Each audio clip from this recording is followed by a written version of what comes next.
Good evening, Littleton. Welcome to the June 5th, 2023 Select Board meeting for the town of Littleton. This evening's agenda, we will have the Pledge of Allegiance, read mail. Approximately 6:35, we will get into some department board updates and requests. The Littleton robotics team is here. We're going to recognize their accomplishments. We will hear a presentation from the Parks and Recreation Department, and we're going to mix the agenda up a little bit. We have a joint meeting with Littleton Electric and Water Department on a few items, executing contracts. We're going to push that probably a little bit later. We will allow time for Mr. DeCoste to get here from his son's lacrosse states game right across the woods over there. It's important that we're all here for that. And we will also get an update on the water system expansion for the Boxborough IMA agreement. At 8 p.m., we'll probably do this earlier, public input, members updates. We then will have, we have a licensing for a one-day liquor license for Steve's Eatery. We will vote to approve. After that, we will have some discussions on Nagog Hill Orchard with the working group, just kind of discuss way forward and some options available to us. We want to talk a little bit about the Town Charter Commission that we've discussed prior meetings. We will get into discussion of our liaison assignments to different town boards and committees, review the appointments for members and the vacancies of other boards and committees, vote to approve the bicycle fundraising event for Tour de Cure, vote to approve the route for Bikes Not Bombs bicycle fundraising event, review the December 23rd Select Board calendar, and we will also have some appointments this evening for the Affordable Housing Trust, Town Administrative Search Committee, and we will also finalize, hopefully, our fiscal year 2024 Town Board Committee appointments. And then we'll approve the minutes and we'll adjourn. So without further ado, Mr. Well, you want to fill in, Mark, for us? We'll do the Pledge of Allegiance. We ask you to stand, please. Thank you. I pledge allegiance to the flag of the United States of America and to the republic for which it stands, one nation, under God, indivisible, with liberty and justice for all. Thank you.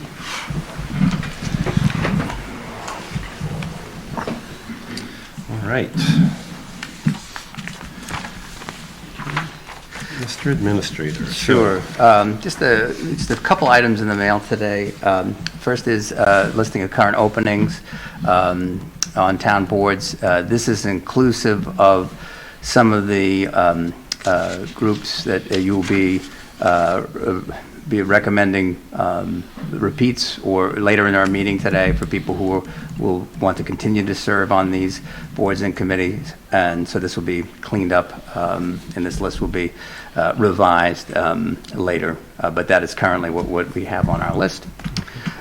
Next item is the reminder to sign up for public notifications on the Town of Littleton website. Just to let the board know, it looks like we are in the process of upgrading our website to the newest version of Civic Plus. Looks like we're on target to have something done by the middle of July, it looks like. So we've had to adjust that a little bit. Steve, I'm looking for Steve, it seemed about right. Might be a little earlier than that. Maybe a little earlier. Well, see, but so with that's in that ballpark. So as to where we're looking at, okay. So, but the town will be seeing a new vision for that, and we're working with our IT director and departments to update their segments of the website to make sure everything looks nice and fresh for everybody. So. We told Steve you can't retire until it's done. We've said that many times to Steve. It seems to be repeating itself. So I beat a dead horse. So, so all right, that's it.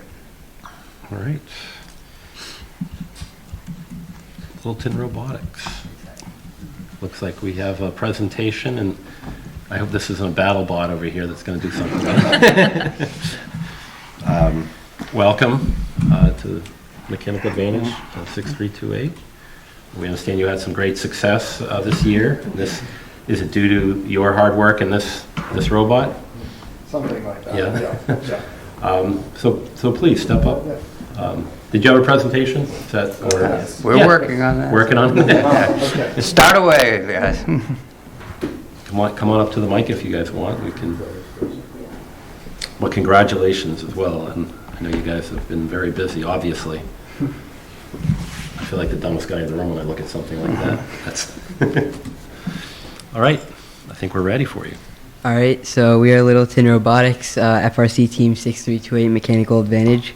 So to start talking a little bit about ourselves, we were founded in 2016 during the off-season of FRC, so our first real season was in 2017. And we're run as a community nonprofit with students from all over the area in different towns. And we have students from 8th through 12th grade on our FRC team. And we focus on learning through hands-on STEM activities and skills like computer-aided design, writing software, manufacturing, fundraising and getting sponsors, teamwork and collaborating with our fellow teammates and even other FRC teams. And for younger children, we have the first LEGO League programs that we run, and we have 14 different teams run across both Littleton and Bolton. So this hosts students from 4th through 8th grade, and we use LEGO Spike Prime robots, which you see in a picture like that, so much different from a robot like this. So now that we've talked about ourselves a bit, I'll talk about the current FRC game called Charge It Up. And so when a game is released, we have 8 weeks to design, build, and test a robot like that. And at competitions, we compete in 2.5-minute matches with the first 15 seconds being completely autonomous with pre-programmed software. And then competitions are formatted with 3 versus 3 matches, so it wouldn't be one team versus one, but we would be 3 different teams on an alliance. So we would be joined by 2 other teams, for example. And so we work together to score cubes and cones like you see in that picture, and we score the cones on like a stick and the cubes on a shelf. And then at the end, we balance with our partners on like a seesaw type structure and try to balance it flat. So yeah, that's what the game is like this year. Hello, my name is Neil, and I'm a rising sophomore right now. I attend Acton Boxborough Regional High School. So this season, the 2023 season, we went to 2 regional events, and then we went to the district-wide event. So the first one you'll see listed is the Rhode Island District event that took place in March. And for this event, we had around 8 weeks, as Advit said earlier. And going into that event, our first event, we were able to win the event. We were event winners. And we also got an additional award, which is the First Impact Award, which basically highlights a team that makes an impactful, long-lasting impact on their community. Later, we went to the WPI district event in April. There we were semi-finalists, and we won an autonomous award. Now, what is the autonomous award? Basically, the charged up game and every game before it is split into around 2 parts. The first part is the autonomous time, where the robot runs solely on code and humans are not allowed to touch or drive or operate anything on the robot. And autonomous, as you may guess, is this time, and we were awarded this because we were one of the consistently highest scoring teams in this portion of time. Later, we went to the New England District Championship in April, again, later April. There we were division finalists, and we qualified for the World Championships in Houston, Texas. And we also won the district-wide Impact Award, which is basically just a larger scale version of the earlier one. So we were eligible for this award at Houston. Hello, my name is Manthan. I'm a junior. I'm part of the software and business team. So as Neil mentioned, coming out of the New England district, we qualified for the first World Championship in Houston, Texas, where over 600 teams compete to become the World Championship. In Houston, we were the division winners, as well as winning the Innovation and Control Award, which highlights excellence in robot software. In the end, we were ranked 5th in New England out of 185 teams, and we were ranked number 1 globally in Auto EPA, which highlights our consistency in having a high-scoring autonomous routine. It's fantastic. So what are we doing right now? Well, as we're transitioning, moving away from the competition season and into the off season, we're attending more community demos and events like this, as well as attending off-season events. For example, just last week we attended Battle Cry at WPI.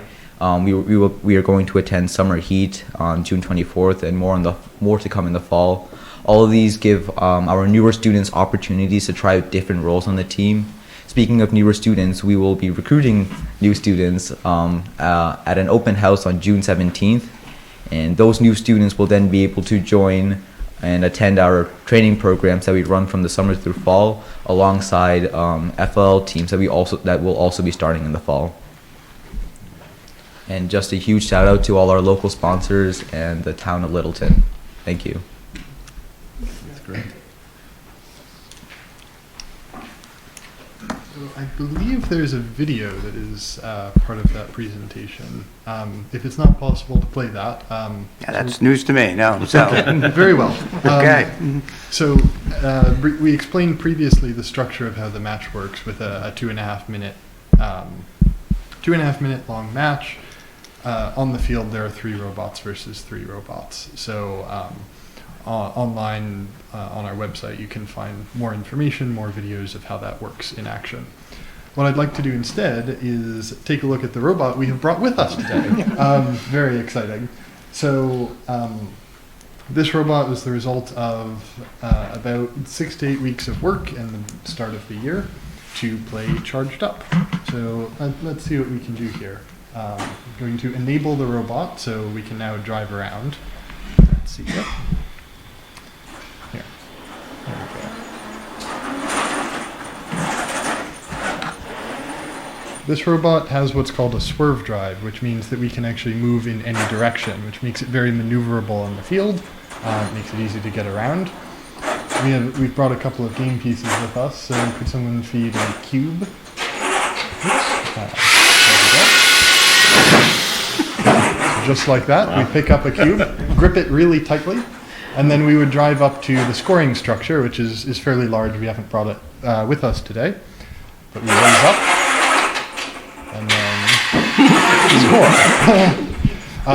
So it's worth more points the higher up we're able to score the game pieces. We can do a similar thing for these cones over here.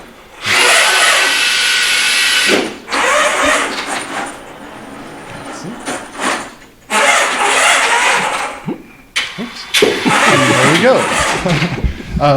And ordinarily the cones would fall onto a metal rod, so we have to position it very precisely. One of the things that we actually do on this robot that's a little unusual for most teams is that even beyond the 15-second autonomous period of the match, we automate a large portion of the robot's actions because we need to be able to execute them consistently and very quickly.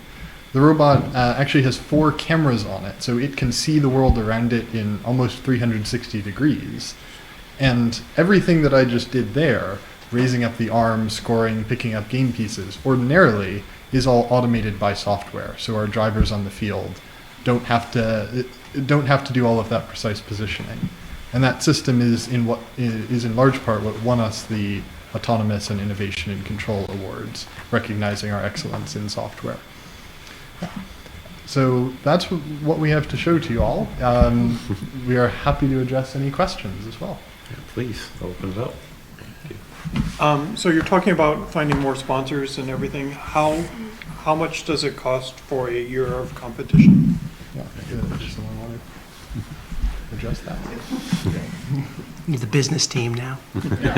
So for this year, I'll use an example. We our budget was slightly over 100,000, I believe. It's like 105,000.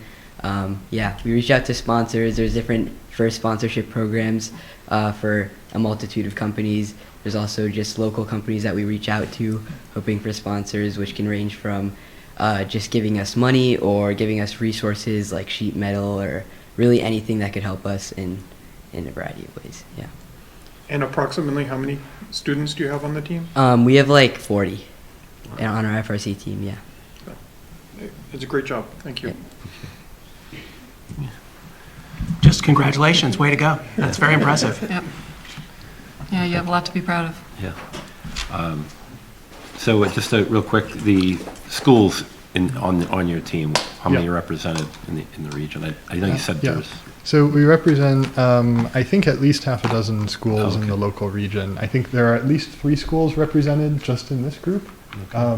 Yeah, 3 schools. Yeah, so we try and serve the local community, and of course, we have a large portion of students from Yeah. Littleton High School. This is fantastic, and Yeah. I'm glad you're here. So I'd like to get it promoted more for you. I think Yeah. this is a fantastic event, and the success as well is a tribute to you. And I know it's not just the children, it's parents and a lot of others that are helping with this. So thank you very much. Thank you. Any other questions? Nope. Well, thank you. Okay. Thanks. Thanks. Thank you.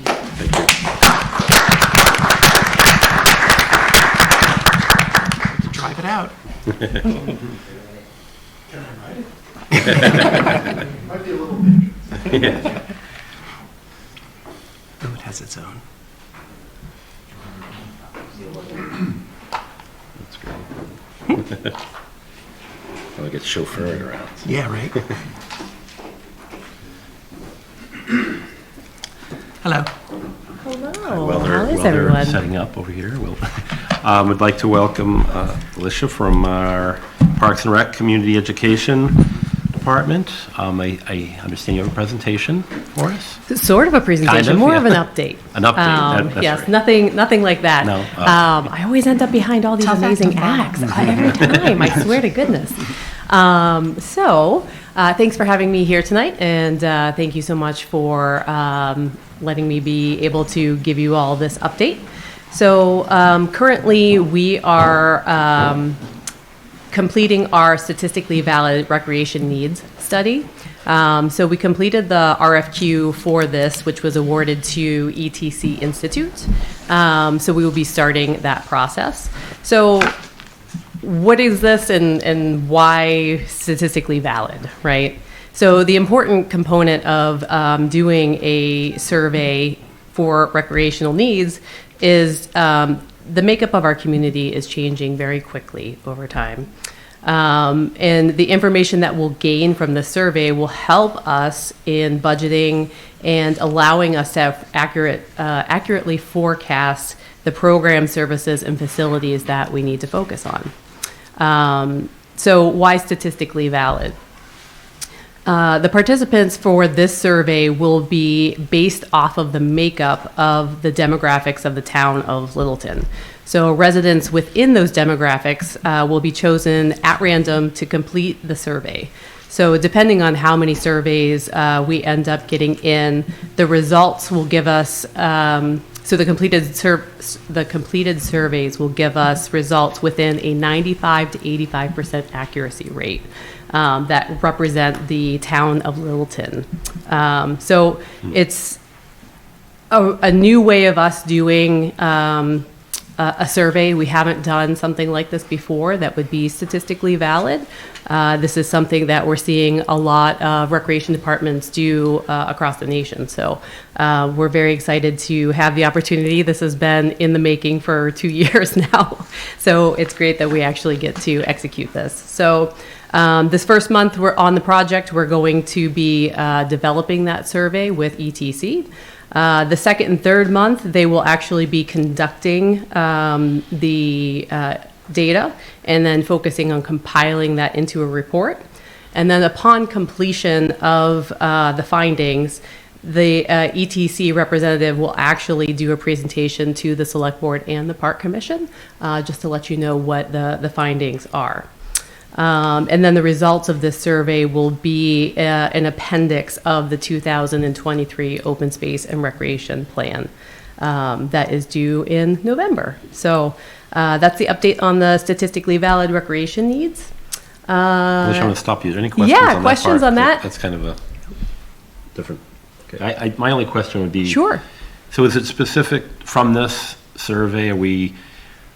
Is it an expectation that we're potentially would also define more space needed for perhaps different recreational things, or is it just really? Possibly. So the idea is to get information about our current facilities, programs, things like that. Okay. And then to see ultimately where we need to go as a department, because we have to figure out the capital requests, CPC requests, and create. Ultimately, we want to create a 7-year strategic plan. Yeah. So that we have this data that shows us where the community wants to go, so that we can really focus on that. Okay, great. Okay, continue. Thank you. All right, the fun stuff. So special events. So Thursdays, we've already started. We've kicked them off. May was our first event. So the next event will be Thursday, June 15th at Fay Park. We start at 5 p.m. and usually end up closing it down around dusk. So sometimes that's 7:30, sometimes it's 8. So it depends on later in the season. We will have a food truck and music and lots of fun. We weren't able to get a food truck last month, so this month we definitely will have one there. And there are still plenty of spaces for local businesses, organizations, artisans. If anyone is interested in having a booth there, they definitely can contact us and obtain a table. And then always, we'd love to have the select board there. So if you're able to attend on any of these third Thursdays, we'd love to see you there. All right. Another great event that's coming up is we're having a kickoff to summer party. So this is something which we have not been able to run since COVID. So we're really excited to be able to bring this back. So ultimately, this will be taking place on Friday, June 23rd at Long Lake Beach. It'll be 5 p.m. to 9 p.m. There will be a live band there. Also food truck, and we're going to finish the event with having a movie on the beach. The last time we did it, I think we were able to play Moana, which was pretty cool. So awesome event. So again, if anyone's able to come that night, we would gladly love it. All right. Just kind of an update on some of the staff. So on May 18th, 4 of our staff members and myself were able to get certified in youth mental health first aid by the National Council for Mental Well-Being. This certification will provide us with the tools and skills to identify, understand, and respond to the signs of mental illness and substance abuse disorders. So I want to give a congratulations to John Kazanjian, Ken Krilla, Linnea Blaine, and Greta Brownson for obtaining the Youth Mental Health and First Aid certification. So it's a brand new certification, first of its kind, and it was tough. I'm not gonna pretend. So it was a really great certification for us and our staff to be able to have. Also, on May 18th was a busy day for us. We were able to celebrate with Brent DeBraga. He is one of our program coordinators here at Parks and Rec. He was inducted into the Metro West Boys and Girls Club Hall of Fame. He has been a club kid up to a teen coordinator with them for over 30 years of his life. So he's made a huge impact to the kids, teens in Marlborough, Hudson, and Lunenburg, and we're very fortunate to have him as a staff member. So great. Yeah, big kudos to Brent. And so the last piece, and almost most important, is the update on our open space and recreation plan. So we did have our first public hearing, which took place on Zoom. That was Tuesday, May 16th. We only had about 8 residents that attended that evening, so it's not the greatest. I would love to see more people, which is why I'm here tonight, hoping that we get more people coming to this next one. So the topic that evening was Littleton's existing conditions. So the next meeting, which will be on Wednesday, the next public hearing, which is the second of 3, is on Wednesday, June 21st, and it'll be here in the Sturt's meeting room from 7 p.m. to 9 p.m. And the topic's going to be on visions and priorities. So this is an extremely important meeting. For those of you that might not know what the Open Space and Recreation Plan is, it's a 7-year strategic plan, if you will, to be able to create goals and priorities for open space and recreation. So what we will compile in this report will be the goals for the town of Littleton to 2030. It's really hard to think about that number, but that's the reality of how long that plan will last us. So 2-hour meeting for 7 years is a really important component. So as many people, residents of Littleton, that we can get here to give us feedback on the vision and priorities for open space and recreation, I would love to have as many people here as we could. And if anyone's interested in just a regular committee meeting, we do have one this Wednesday, and it will be in the Murray Conference Room here at 5:30. So typically that's just us talking with our consultant, Dodson and Blinker, just on how the report's going and things that we need to focus on. But so that's it. Are there any questions for me? Please. So the statistically valid recreation needs study. Yeah. How does that play into the update on the open space and recreation plan? Yeah. So the ultimate goal, like I said, this has been a 2-year project. The ultimate goal is that we wanted that to be the survey that was going to be conducted for the open space and recreation plan. Unfortunately, it got delayed, so the timing of it doesn't match what it needs to be for the required survey for open space. Right. So we'll be doing a smaller one that's based specifically on conservation, recreation, open space, ADA and MAAB requirements for accessibility. So that will be coming out relatively soon. And that is open for anyone in the community to take that survey once it's out. Whereas the statistically valid survey, they will reach out to the people, even though it is randomly selected. It's still, they're keeping it within the parameters of what our demographics are in town. Mm-hmm. So they want it to be more accurate rather than having let's just say one group of people from one street comes and that's it. So we know what the people on that street want, but we may not know what the town wants as a whole. So like I said at the beginning, it will be added in as an appendix on the end of the open space and recreation plan. And as much as we can use it for goals, we will definitely try. Mm-hmm. Yeah. Thank you. Mm-hmm. Great. Do you know when your third meeting will be scheduled for the open space? Not yet. Sometime, so technically, the goal would be in September. We haven't decided that quite yet. Okay. Yeah. Outside of this presentation, just let us hear about hours for the lake for people that might not know, or we're coming into the season here. Yeah. So just Yeah, so the hours at the lake are going to be what they have been in the past. Nothing has changed. Okay. The only thing that changed a little bit were the prices for seniors and senior couples. So we reduced those more, which is great. So once the school has finished, once they're out of school, we'll be open 7 days a week. Okay. So until then, we're just open for the weekends. Yep. So we do have passes and the stickers available now. You can either come into Parks and Rec, or if the aquatics director office is open at the beach, you can go there and sign up for a membership there as well. But they are 10 till, I think it's like 5, Monday through Friday, and then on Saturday and Sunday, 11 to 6. Okay.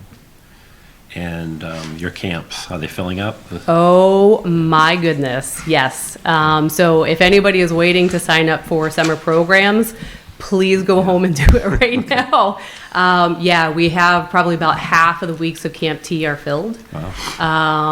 Teen Adventures, it is 3 out of the 8 weeks. And there's also weeks of sailing that are completely sold out as well. So it's amazing. That's great. Okay. All right. Any other questions? Thank you very much. Thanks. Great presentation. You're very welcome. Thank you for your time. I appreciate it. Thank you. Take care. All right, at this time, we're going to jump over our joint meeting with Littleton Light and Water until hopefully Mr. DeCoste returns. So Stevie's not here, is he, for the liquor? Okay, so let's move down. I think we're going to go to member updates for what we have, and then we'll do public input as well. Ryan and I met with the CPC committee last week. I don't even remember what day it was. To talk about potentially increasing the CPC surcharge going forward. So I think it was a good meeting, and there'll be more forthcoming probably this fall. That's it. Okay. Go ahead. This afternoon I attended a webinar on the Selbrd decision. Oh, So yeah. that was very informative and helpful. There'll be MMA will be posting the slides Okay. if they haven't yet already. But informative and helpful in terms of understanding what the new decision is. I mean, they were. I guess educate the public a little bit. Sure. So the Selbrd decision was a recent holding by the Massachusetts Supreme Court regarding codes of conduct in meetings and what is constitutional in Massachusetts and not. And this one changed the playing field quite a bit.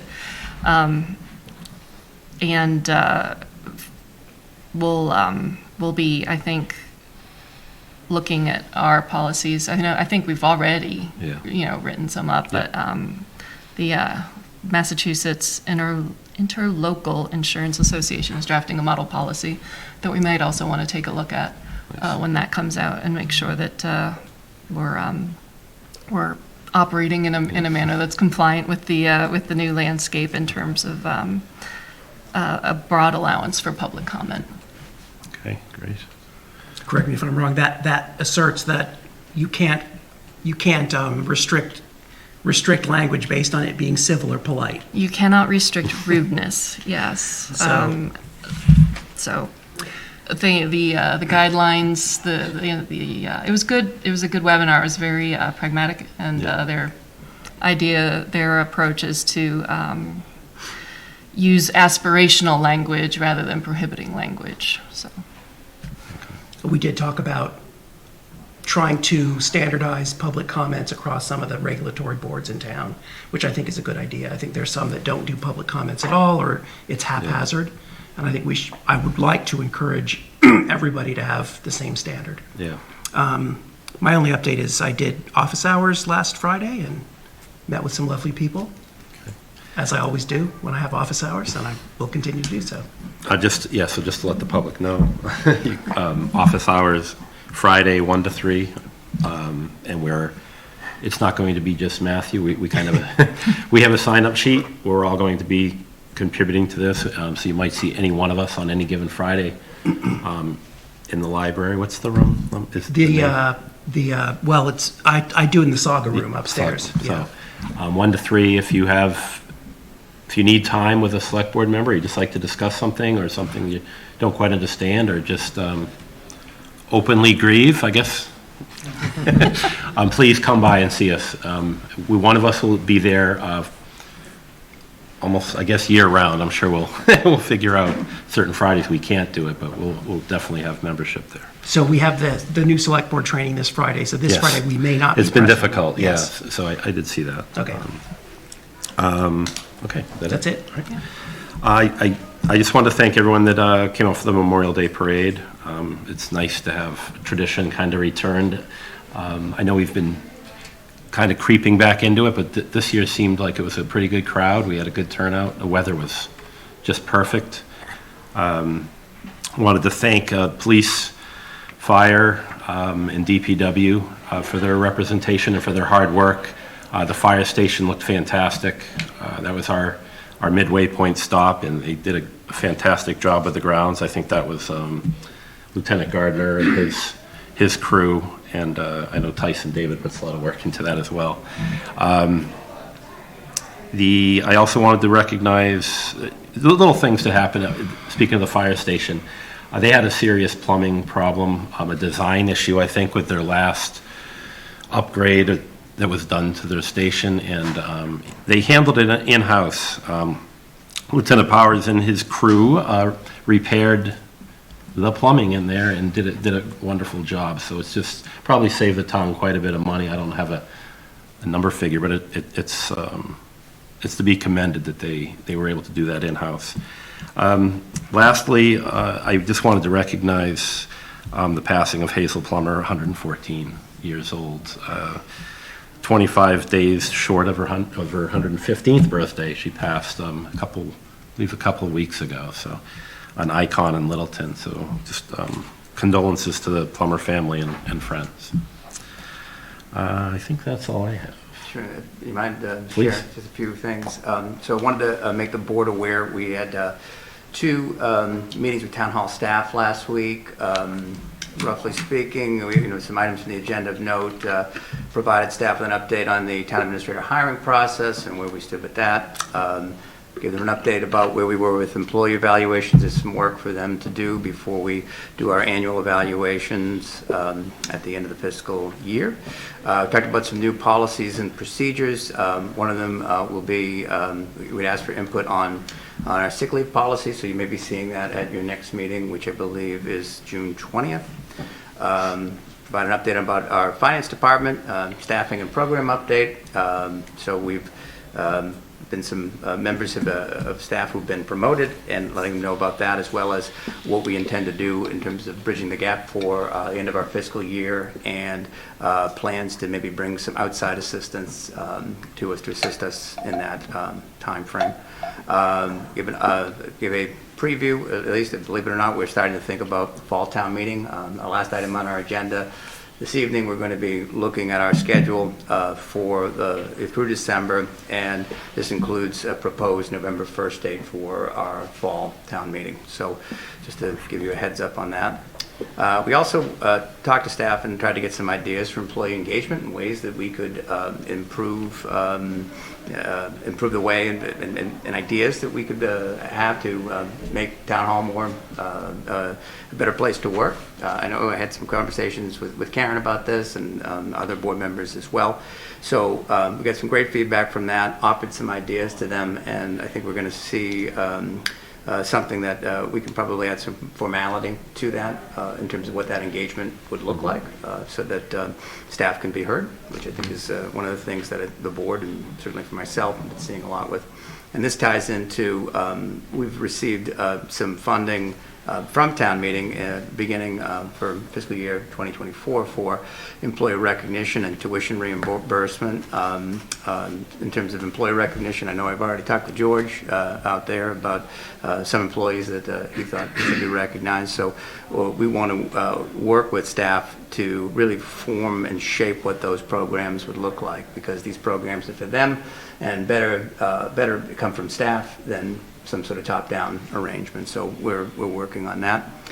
Did also share with them the select board's updated code of conduct, because the board approved of this, and so my message to them is these are the codes that the board is going to comply with, and so if you should have this, and if you see anything that that concerns you, to let me know. I will then pass that on to the chair and bring that to your attention. Great. Too. So for you to be aware of that. So if we're going to embrace that, which I know the board has, I think staff should be doing the same on their part, and to be aware of it.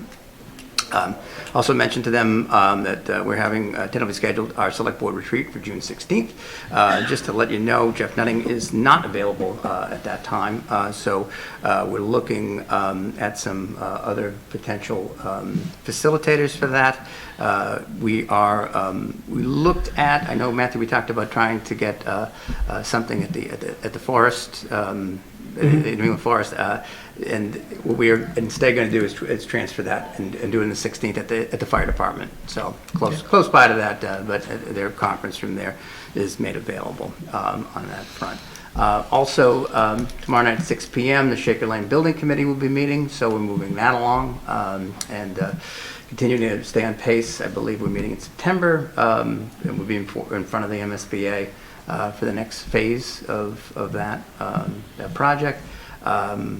Board had received some questions about also too, next topic being, as you've heard a little bit about the quality of, or some quality issues with the trash bags in town. So I'm one of those. Yeah, okay. Well, DPW is meeting tomorrow with our vendor Waste Zero to begin to address that. So we have had a few complaints that have been made about that, and wanted to let you know that Steve Yonley is following up on that. And DPW is continuing its care and basic maintenance of the outside of the orchard in Indian Hill. I'm going to be talking some more about the orchard later in the meeting, but just want to let you know that is still in progress, and that Steve's doing a good job of staying on top of that as well. So that's my update.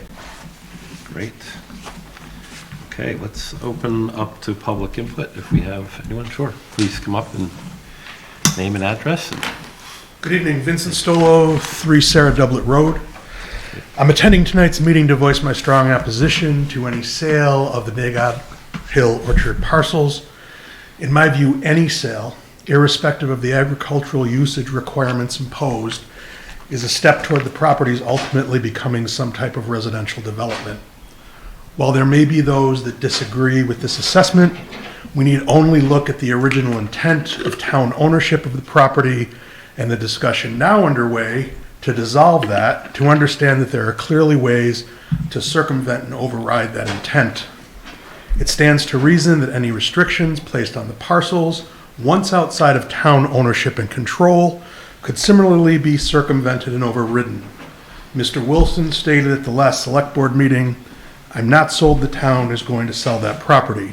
I am here tonight to express my wholehearted opposition to any sale and will work to ensure that the town indeed does not sell that property." Thank you.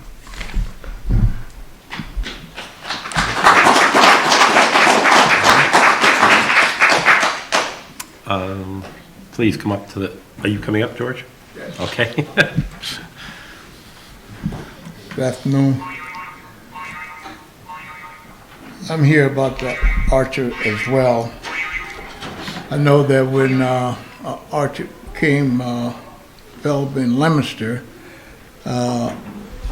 city of Leominster took over the orchard there in Leominster there. So maybe someone from the town might want to check with Mayor Massarelli, who's the mayor of Leominster down there, with regards to how they come about and how they're operating that orchard they have there in Leominster. I too think that you shouldn't sell the orchard because one of the things that you can't find in MEC, that's land. So the town is always trying to get more open space by buying up land, farms, or whatever the case may be. So if anything, if you didn't want to do anything with the orchard, then just let it be, let the trees go bad, keep it cut down up there as a field somewhat, and at least you have those acres that is in open space, because it doesn't make sense. You sell it, and then you come and ask the people to give you money to buy other land. So why'd you sell that land? It doesn't make sense. So I think it's sort of kind of early on for anyone to come up and say, well, we can sell it. I think that what you need to do is go back and put this forecast out. I don't know how far you put the forecast in terms of someone coming and wanting to operate that, but I think that needs to be adjusted and look at it and go back out again. There may be somebody out there that's willing to come in, but I suggest that you contact Leominster there and find out what they do and how they came about. But I understand that that's been doing well up there for the citizen in Leominster there. Thank you. Thank you. Please come. Thank you.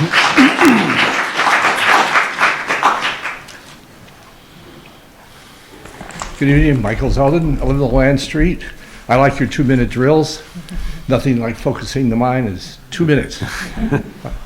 I want to speak directly to the notion of a charter commission to be formed, and I'm going to do it in the context of unfinished, high-priority business. There are, in fact, urgent and frankly much higher priority issues facing the town at this time, which we happen to be in good shape to do it. And a lot of it falls on, shall we say, in front of this particular board, including the plannership role and roles and leadership roles that not only the planning board, but the administration and relevant committees must have. And I'm referring specifically in the master plan to items numbers 62 and 66, which got a fairly high rating and which were identified a few years ago. And frankly, the situation has not changed, including the fact, that is, the situation surrounding these issues have not changed, and they've been ignored. So I'm just calling that here's an item of much higher priority requiring a lot of work on your part, as well as the existing committees, and I'm suggesting this would be higher priority than forming yet another commission. The second is your own ability to recruit a commission, which will no doubt result in the selection of well-qualified citizens with strong interests in the town. My argument is we have limited resources of people with the time and the effort and the talent to do it. These are the folks that you may want to recruit for existing committees for which you've set a high priority of function, rather than expending such incredible talent and attention on a theory, a very academic one, I would point out at this time. Now, to be perfectly blunt, the select board as a board historically has known of the issues concerning itself as a statutory board with 5 equal, quote, executives. This interesting legal fiction has played a significant role in its struggles with the management and stewardship of the town, and especially with respect to the administrator, the town administrator, and, quote, his or her staff. I will not review the history. 2 minutes or 2 minutes. I think, let me suggest and urge you very strong before you move to a commission, and even discussing it, is to internally examine how you better can improve your own practices within the confines of what your statutory responsibilities and what your political responsibilities are before moving on to yet another activity. You have unfinished business inside. Now, you're not alone in this. I'm not trying to admonish this board and say you got to pick up the slack that others have dropped, but you're in a very unique position to do it historically. There's a lot of changes coming. The town is very engaged. Tonight is a very good example. Please use your time and talent and our time and talent judiciously. Thank you very much. Thank you.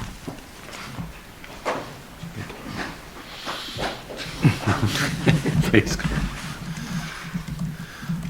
Rob Houston, 55 Jennifer Street. I'm just here to voice my opinion that the orchard not be sold. It should not be sold. There have to be, and there should be, other alternatives to selling agriculture, this particular, or really any town land. And I think that the working group should go back and look at other alternatives.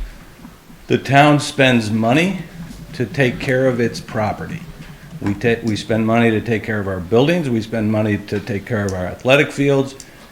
Some of it may just be about budgeting the money necessary to take care of that property that we have not taken care of.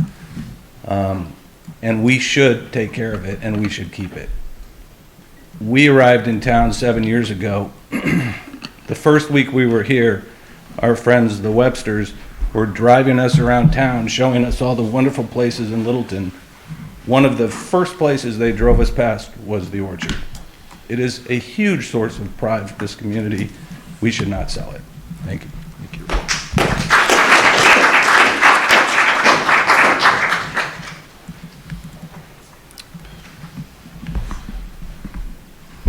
Thanks. James McCabe, 32 Nagog Hill Road. And I would like to speak about the orchard across the street from my house. We've lived there for 15 years, I'm very familiar with it, and I've seen the caretakers work the land for years, and I've seen how quickly things fell apart in their absence. As an abutter, I have questions. I've heard talk that we have exhausted all possibilities and should consider the sale and possible development of the orchard land. I'm skeptical of this statement because the communication has not been great, and that's not for my lack of asking. It's not for a lack of raising my hand to help out or otherwise be included in the process. I'm concerned because in spite of the documents shared prior to this meeting, I don't understand what's being floated. I'm also frustrated because my home was purchased with the understanding that the orchard would be conserved. And now it feels like we are all caught off guard by the idea that we might have to replace an aging caretaker. This should not have been a surprise, and it does not inspire confidence. The very idea that we've done everything flies in the face of the facts. The house wasn't winterized, tree pruning was done without a plan to dispose of the branches, and before mowing was required. The town was caught off guard by the idea that we might need to mow the grass, and that took weeks to resolve. It seems like we spent a season learning, not knowing, or trying everything. Why would we even think that this would be done by now? Based on what? I'm also concerned that some of the changes being discussed might mean particularly negative changes for the neighborhood. And I wonder if anyone recalls that the orchard was briefly listed as a potential grow site for cannabis. How do we define and then balance shared priorities, like maintaining the rural character of our town or honoring the wishes and commitments of the original agreement with the Morrisons and the residents that bought property in town and the surrounding areas based on that agreement? Thank you for your time. I look forward to hearing more. Thank you, Jay.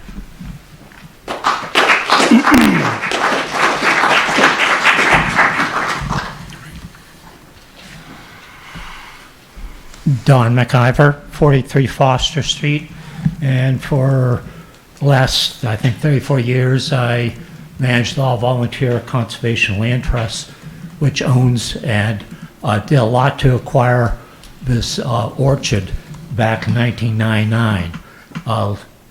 I'm no longer in charge of the Littleton Conservation Trust, but I think you should know some of the history. We worked with Eunice Morrison when she was 97. She sold the property to the town. She wanted it unfragmented. She sold it to the town at a discount of $1 million. So you did quite a bit to make it happen. The land is ecologically and historically significant. It abuts the Cobb property, it abuts the Sarah Doublet Forest, it abuts Nagog Pond. Nagog Pond is protected for the community at large. The Sarah Doublet Forest was the remnants of the Neshoba Praying Indian Plantation. And if you recall the town symbol, there does say Neshoba, which was the forerunner of the town. The town was called Neshoba in 1714 through Mass Bay Colony, and then became Littleton. On the symbol, there are apples. This is our last apple orchard. So the land is important to keep unfragmented, not only for people, but also for wildlife. Historically, the Neshoba band and the Massachusetts tribe that resided there did grow apple trees. Apple trees came from Europe, and it was one of the crops that the Native Americans established. So in that area, adjacent at the Neshoba camp on Speen Peninsula, there are apple trees. The species was Roxbury russet. Roxbury was where a lot of the praying Indian apostles lived. It was a historic religious area. So the thing that strikes me is that here we are in Littleton. This has been a prime area for a long time. I must say, our last orchard, the peach orchard where the IBM property was, that was sold off even though that was denied in the deed. Someone thought it didn't produce profit-making peaches, so through the selectmen, it was sold off. It wasn't appropriate. This is our last orchard. Littleton was the chief apple exporter to Europe at one time. That's why we had so much apple industry here. It's why we had the very fine bottling area here based upon that area. It was before that New England Cider Works. So Littleton is the sixth fastest growing municipality in Massachusetts of all the 351 towns and Devons. So we're getting a lot of pressure. We have about half of the average open space that all other towns have. We have around 14-15% open space.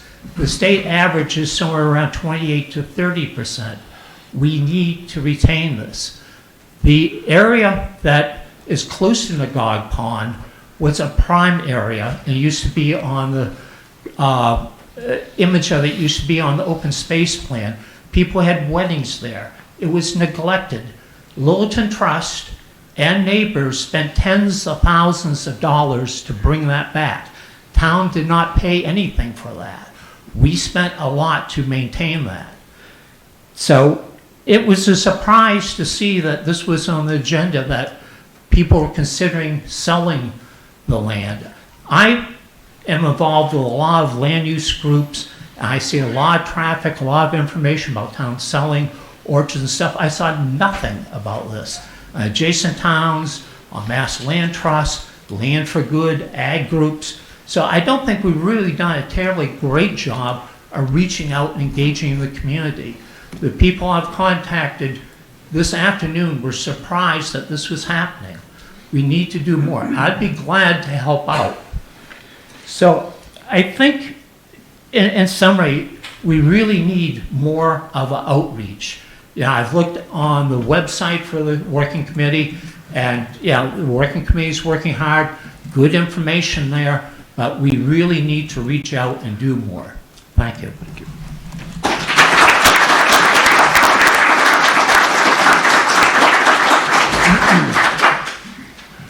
Anyone else? Republican? Oh, sure. So I'm surprised to hear people talking about the orchard because I thought it started at 8:15. So, could you give your name and address? I'm sorry. Oh, I'm sorry. Melissa Crow, 52 Nagog Hill Road. I live at the top of the hill. I've lived there. On top of the hill across from the orchard. I've lived there for over 25 years. And I don't have a lot of things to add to everything that I've heard so far, except that I know that there's a great deal of concern for the community to maintain the orchard as agriculture and even apples if possible. I know that the committee that's been working over the past year has done a lot. I think there's got to be more to be done if the thoughts now are dividing and selling. And any consideration of not honoring our past commitments as a community to the people who we brought it from, of not honoring our current status, the fact that agriculture and being able to feed people is one of, it's what being a community means. And to get rid of any orchard at this point seems almost an obscenity. And for our future, you know, this, I'm sure people have already talked about how incredibly, you all know, this is an amazing property. And they don't make them like that anymore.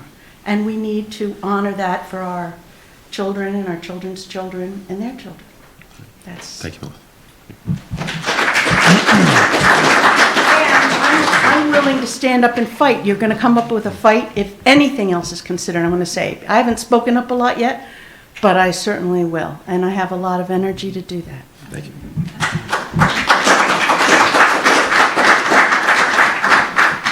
All right.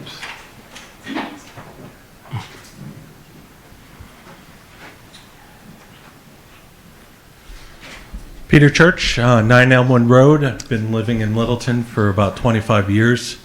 I also work for the state in the conservation arena. The state right now has a 2050 clean energy and climate plan to continue to purchase conservation land.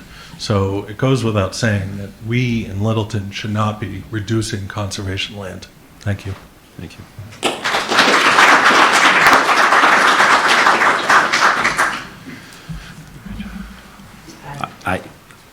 Please.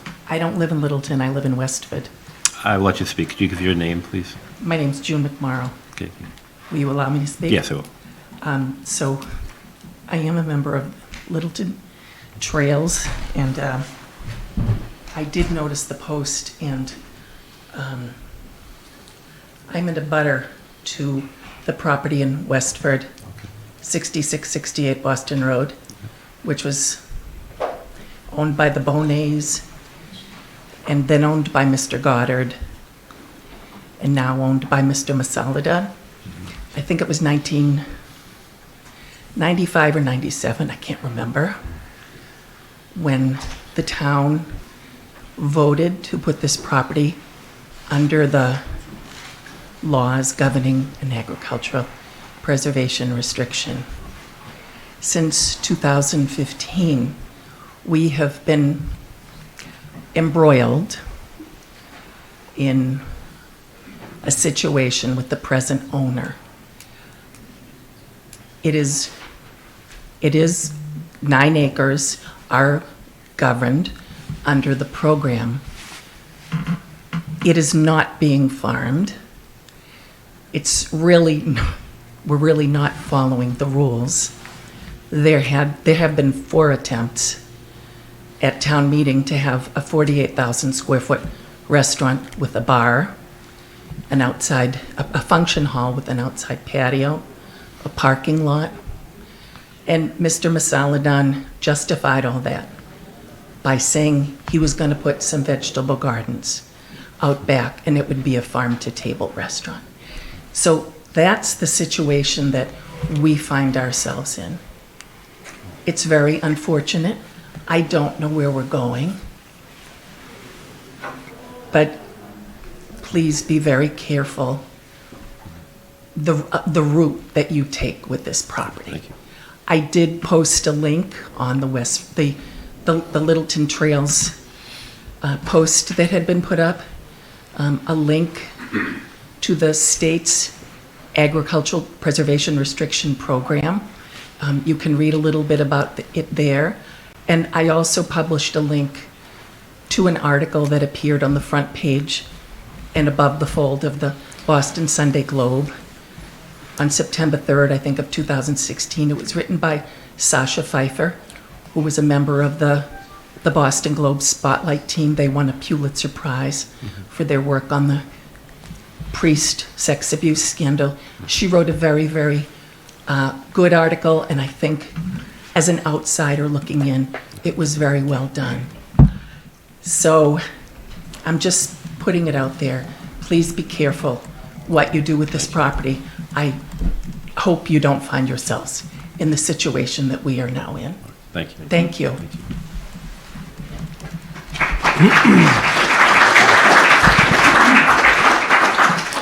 Just real quickly, a show of hands.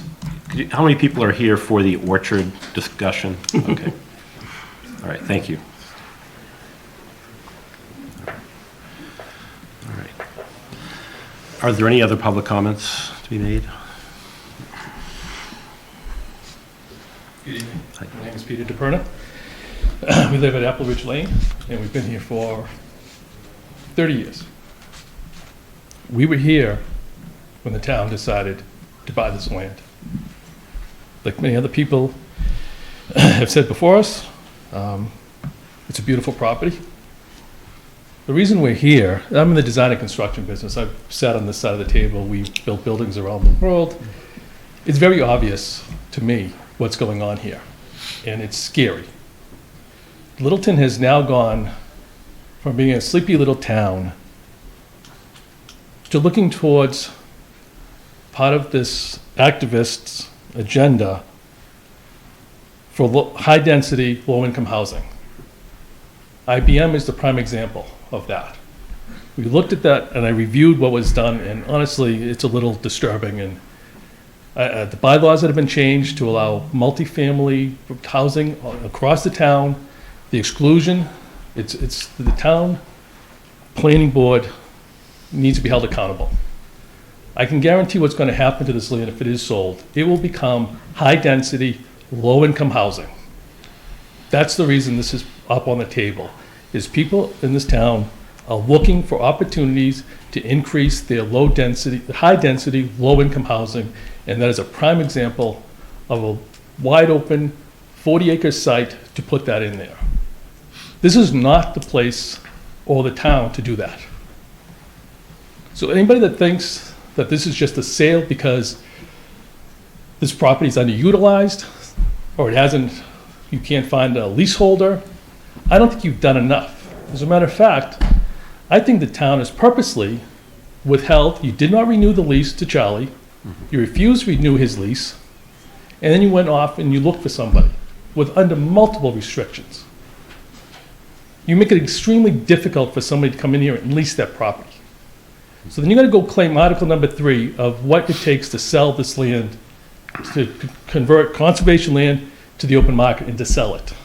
Item number 3 is proving that there's a hardship or a burden on the town, or it's underutilized. And if I'm misspeaking that correctly, please feel free to correct me. You cannot create a burden and a hardship by refusing to maintain the property and claiming that as one of the reasons you want to sell it. I'd really think a lawyer would have a great time with that one. So thank you for your time. Thank you, Peter.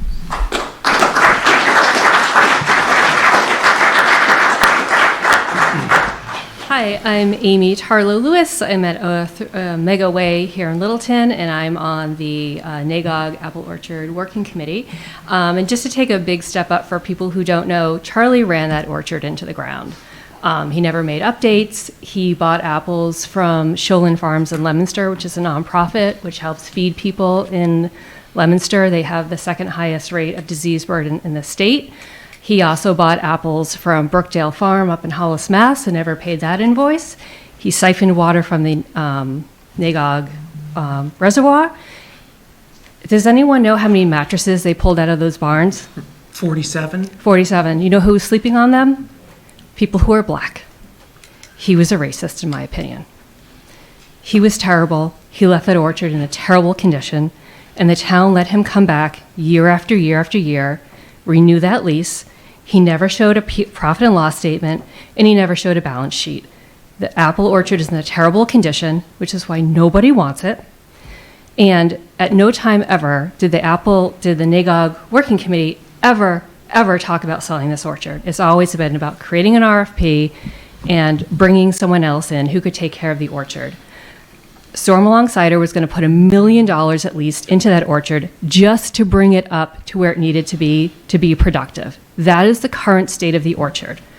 I think one of the challenges with the RFP, which I said in meetings before, was that whoever took it on was going to have to pay property tax. I think anyone who takes it over should not be paying property tax. Charlie lived there for free. He sold all the equipment that's on the farm. There's nothing left to use. I think we really need to go back as a working group and really look at the RFP and try again. We've never talked about selling it. I don't even know why this is part of the conversation. And I joined that working committee because I wanted to keep it in agriculture. And quite frankly, if the town is going to work around the working committee, then why do we have a working committee? I don't have time to be a window dressing in someone else's ornament. I'm here to do so.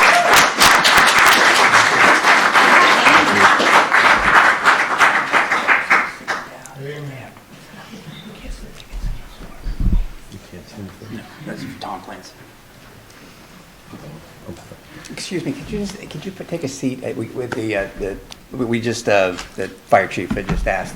Could you please take a seat? No, just anyone that's sitting on the floor, sorry. Yeah. No, you don't have to go anywhere. You're fine. No. The fire chief's evidently No. That's fine. I want to follow protocol. Sure. My name's Amy Cousins. I live at 8 Long Lake Road.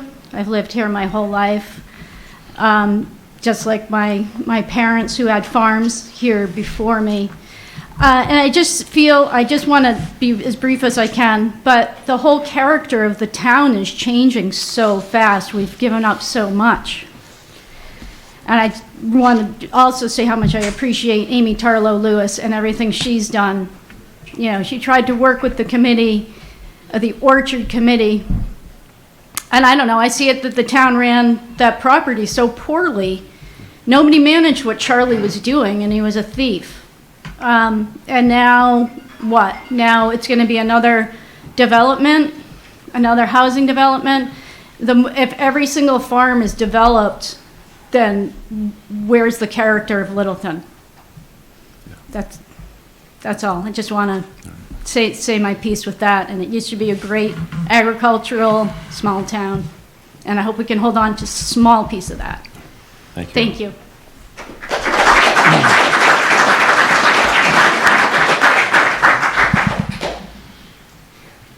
Hello, Anna Houston, 55 Jennifer Street. I am a member of the Littleton Planning Board, but I am not speaking on behalf of the Planning Board. I am speaking from myself as a member of the Planning Board to say very specifically that from my perspective, I would love for the town to be able to maintain and keep the orchard in a way that maintains its agricultural integrity and to keep it a landmark here in Littleton. I would also like to say that I personally would not, in my tenure, as I was just elected, in my tenure, allow for there to be housing on that property, because that is not the intention of it. The intention of it is, again, to keep it as a historical landmark, to be able to keep it as part of the history of Littleton, and I know that that's what I want. Thank you. Thank you.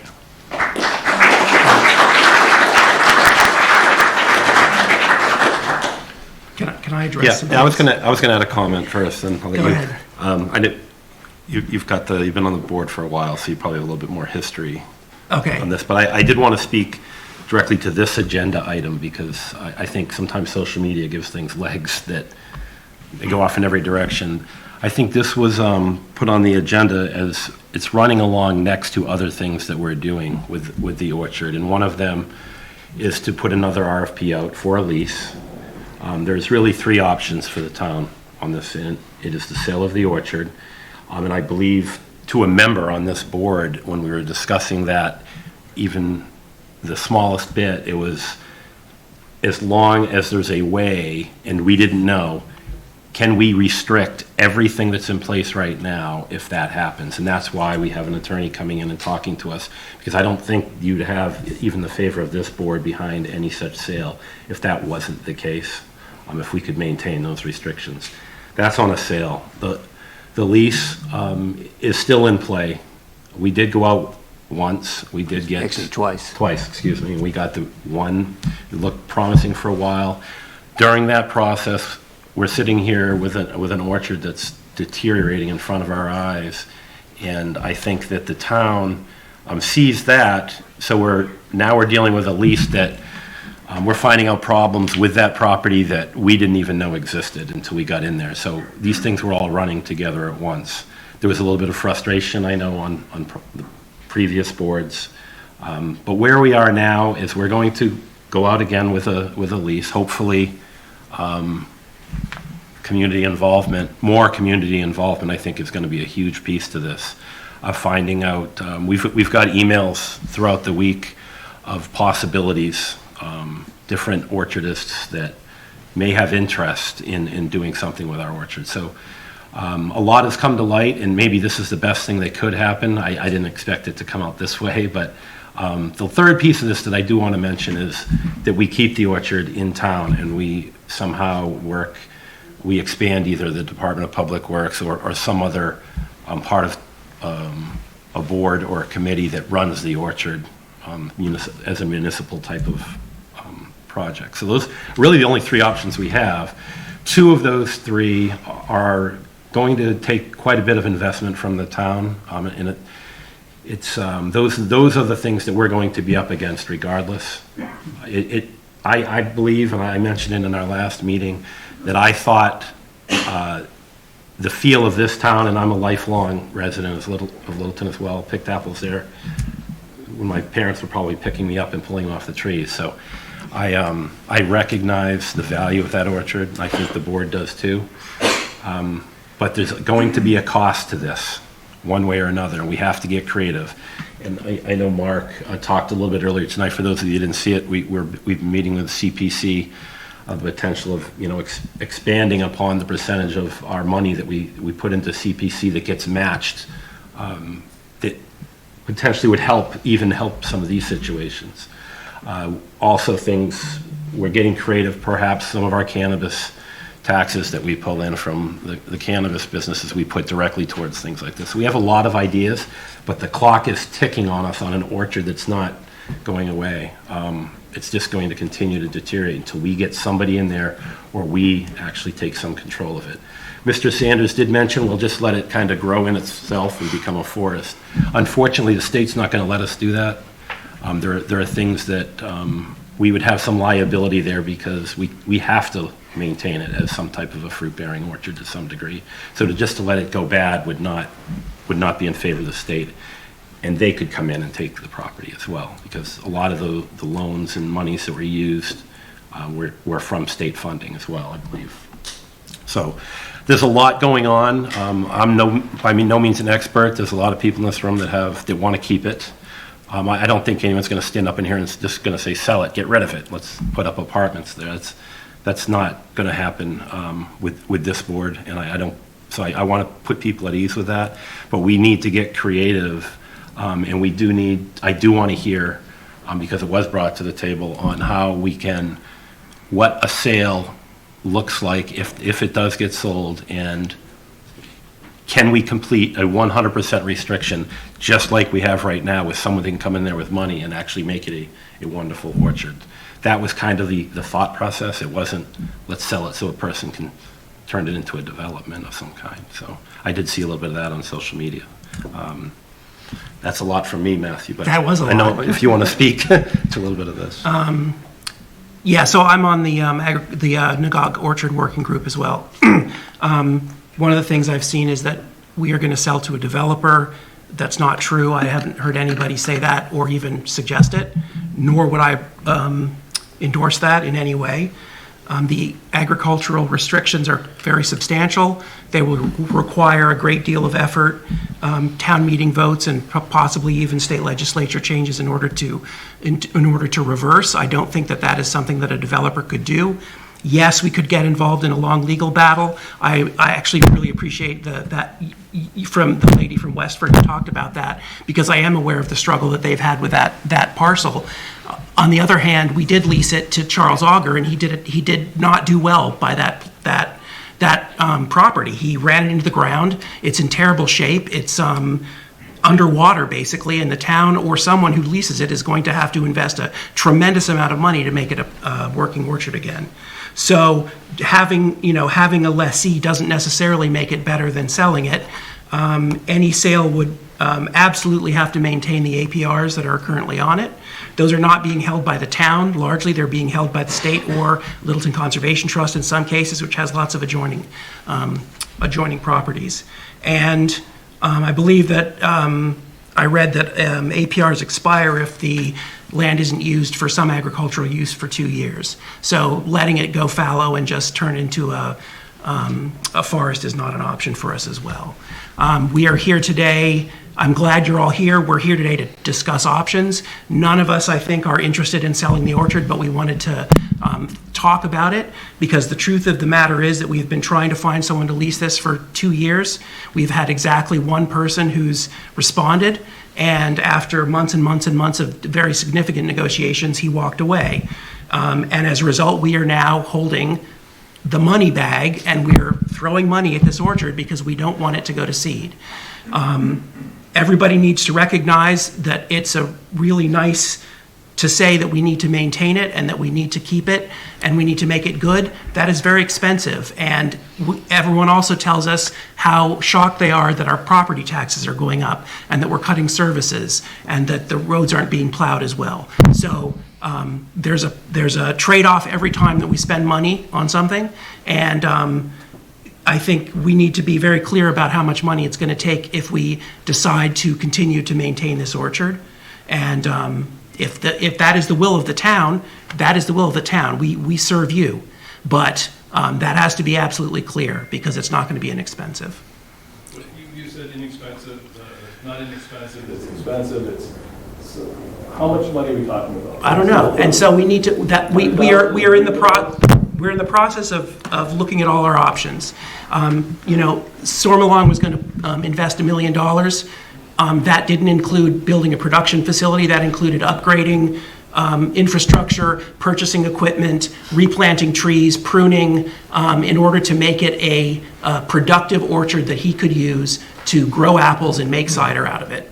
So that's the ballpark, I suppose. I don't think that we need to spend that much money, but it's going to be it's going to be more than 100,000. So I don't. Yeah, I don't want to get. I don't want to get into. Yeah, we can't get into a conversation this way. But this isn't a discussion that's going to happen in one meeting, and we're just going to make a decision. These are things that we will have several meetings on. We are going to lean heavily on the Orchard Working Group. We're going to have to reinvigorate the Orchard Working Group. We're going to have to put out an RFP again for a lease. And we are going to continue to research the possibility of this becoming a municipal orchard because they do exist. So are we going to take this item because we can have the working group meet and discuss with the select board? Yeah. If we're going to take this out of order. I mean, if we're going to discuss this item now from the agenda. That's what I'm asking. Yeah, we still have this as an agenda item, so Yeah. we're still in public comment. I know we are. So, This is completely public really, comments. Yeah, it's not, I mean, typically, Yeah. the board has traditionally brings this, we have the discussion item, and then public input comes in regarding the Yeah. item. So I'm just reminding the board of, Yeah. so we're going to come back to it. There'll be more conversation about it, so it's. Right, so fine. we do have a joint meeting still scheduled. We did go out of order this evening. I do have a joint meeting scheduled with Light and Water for kind of a big sewer project that might be happening in town. So I also have to, I know I'm holding up everybody's time with this. But I will take a little bit more public comment if you would like to come to the mic. Sure. Once again, Don McIver, 43 Foster Street. Having been involved with the Sarah Dublin Forest and that whole area, as well as Nagog Pond, I've worked very strongly with the Acton Selectmen and Acton Water Department to protect Nagog Pond, especially as Concord was threatening to drain parts of it. I've ghost-ridden a lot of the material there. So I have a lot of interest. And one of the things that prevailed was that eventually Concord did change their plans and are putting a water filtration plant by the rotary, the Route 2 119 rotary. But one of the things that Concord has done, and Concord does do something well, I used to be natural resource director there, is that they have a public website for updates. And we're all here, most of us by surprise, and we're all concerned. It would be nice to have one place to go to get updates where we could contribute constructively. In their case, they're dealing with Nagog Pond water treatment plant and all the piping and all that stuff going on there, they do have an update online. Now, the working group for the Nagog Orchard does have a nice historic summary there, but it'd be nice to have updates there that we could all go to so we could keep informed Thank you. and could work That's a good together point. constructively. Yeah. We'll definitely work on that and have it Right. Thank bannered you. so people can stay updated. Thank you. That's a good idea. We're coming around the second time around now, so. Let everybody else do it. I know. George Sanders, 672 Great Road. Mr. Chairman, and to the members of this select board, I think that from what I've listened to here with regards to how this got on the agenda to be talking about selling it, I think that you're way out of line in terms of talking about selling something when you should be working with this orchard group that we have in town here and telling them to come up with ideas. Let them have public hearings of taking input in and coming to some sort of solution to report to the select board what the people talk about. This is an issue that the people of this town needs to be involved in, and they have not been involved in it, and I don't know how it got on the agenda here to talk about selling it. But I can tell you that you on the wrong road here, and we should not be paying the town council to come in here and talk about selling it. You're not even at that point. We need to get the data together first and not spend our money having somebody tell us about selling it. I thank you. Thank you, Mr.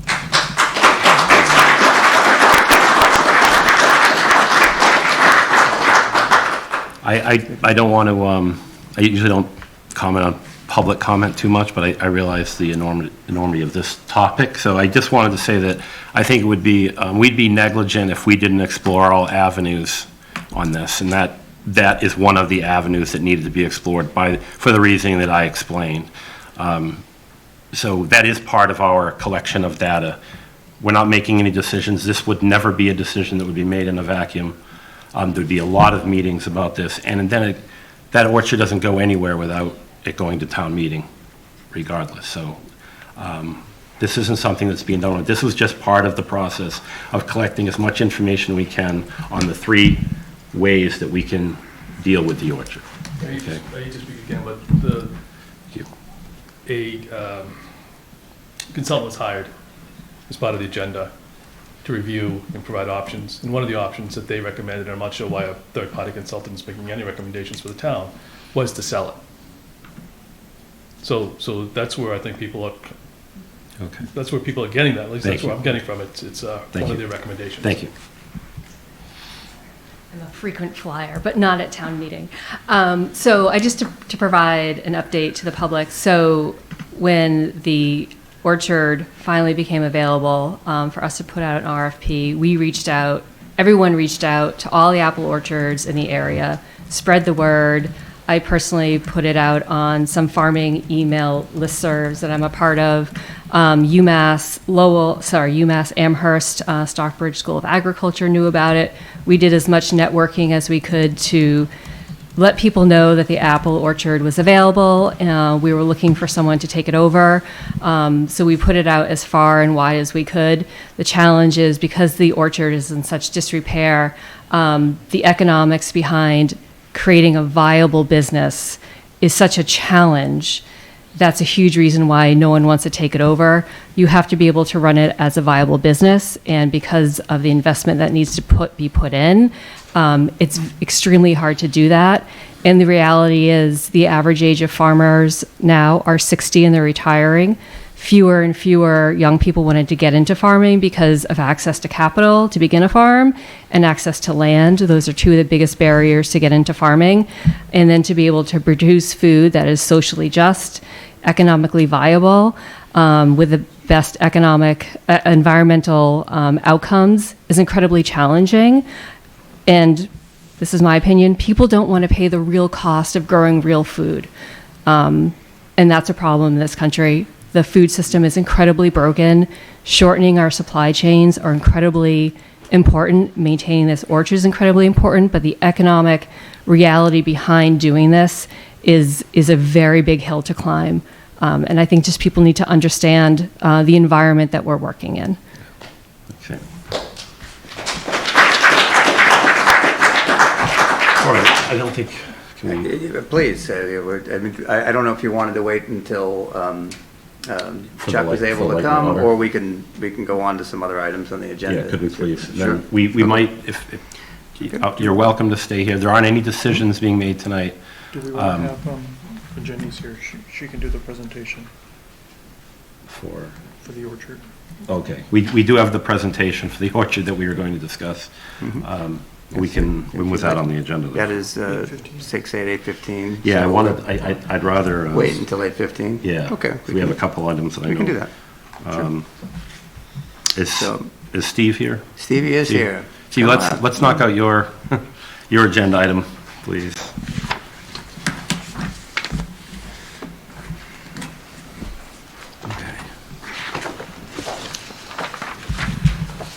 give us a quick update on what your application's for, and then we can Yep, review it all. the application's for 2 beer and wine pourings for 1 Monarch Drive.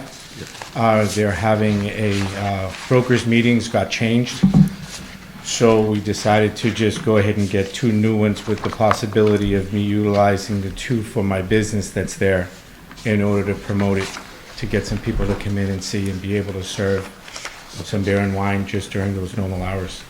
Just so they can stay and enjoy the location and all of that. I'm not exactly sure if I'm going to be doing anything, only because the catering business is just taking off crazily and I'm pretty busy. But on the 27th, was it the 20th, 29th, I believe? So we have the June 28th and 29th. June 20th and 29th, both of those will be for the brokers. They will both be broker open houses so that we can promote the building as well as the surrounding areas inside the building, outside the building, excuse me. Thank you. Right. Any questions? I mean, you've been in front of us a few times. So Yeah, I don't have any problem We with haven't it. had any It's, problems, yeah. you know. Look for a motion. Like, Move the select board vote to approve the application submitted by Stevie's Eatery LLC, owner-operator Stephen Denborough, for a special one-day wine and malt only pouring license for 2 events, June 28th and June 29th, 2023. Alcohol sales during the hours of 1 p.m. to 6 p.m. under Mass General Law, Chapter 138, Section 14, held at Stevie's Back Road Cafe and Catering, located at 1 Monarch Drive, Littleton, Mass. Second? it's moved and seconded. All those in favor say aye. Aye. Okay. Steve, Got if you it. could Thank wait, you. we'll get that signed. Thank you. All right. Thank you. Yeah, please. Thank you. Sure. How are you? Good, good. Let's see you again. I wanted to, I know Light and Water, the commissioners are here. I don't want to make you wait. If you would like your agenda item to be next, I was going to wait for Mr. DeCoste to get into your discussion. Where are all you guys? If you don't mind waiting, or I can continue on with the orchard discussion with the, as the agenda has. So, do we have any? They're not in the room. They're all outside the room? Yeah. Do you Okay. want, I mean,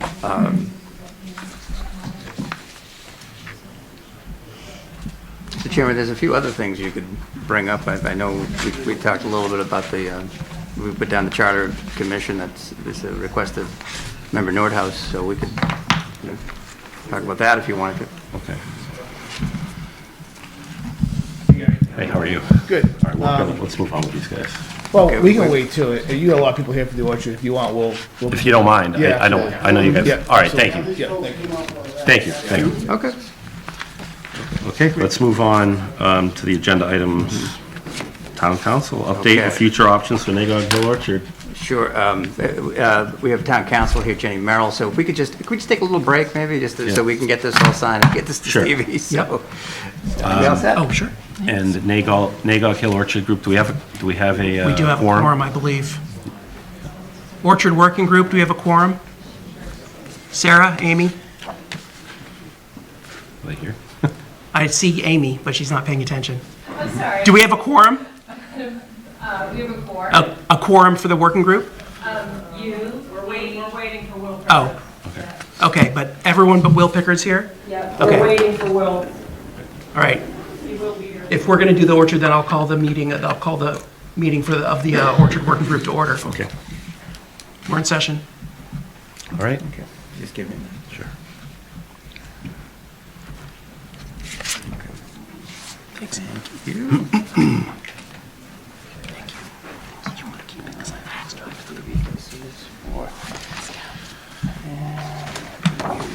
So I'll make sure you give the right ones, which is the 29th and the 28th. There you go. All set? Okay. All right. Good. All set. Thank you. So, Mr. Chair, if I may, wanted to introduce Jenny Merrill. Thank you, Stephen. Okay. All right. Okay. So as Jenny's making her way up and we bring this up, I just wanted to say first of all, it's great attendance. It's great to see this many people here. So it's wonderful to see you all here. I did get one caveat with this in terms of the perspective on the orchard is that I think that the board's just basically looking at their options and alternatives at this point.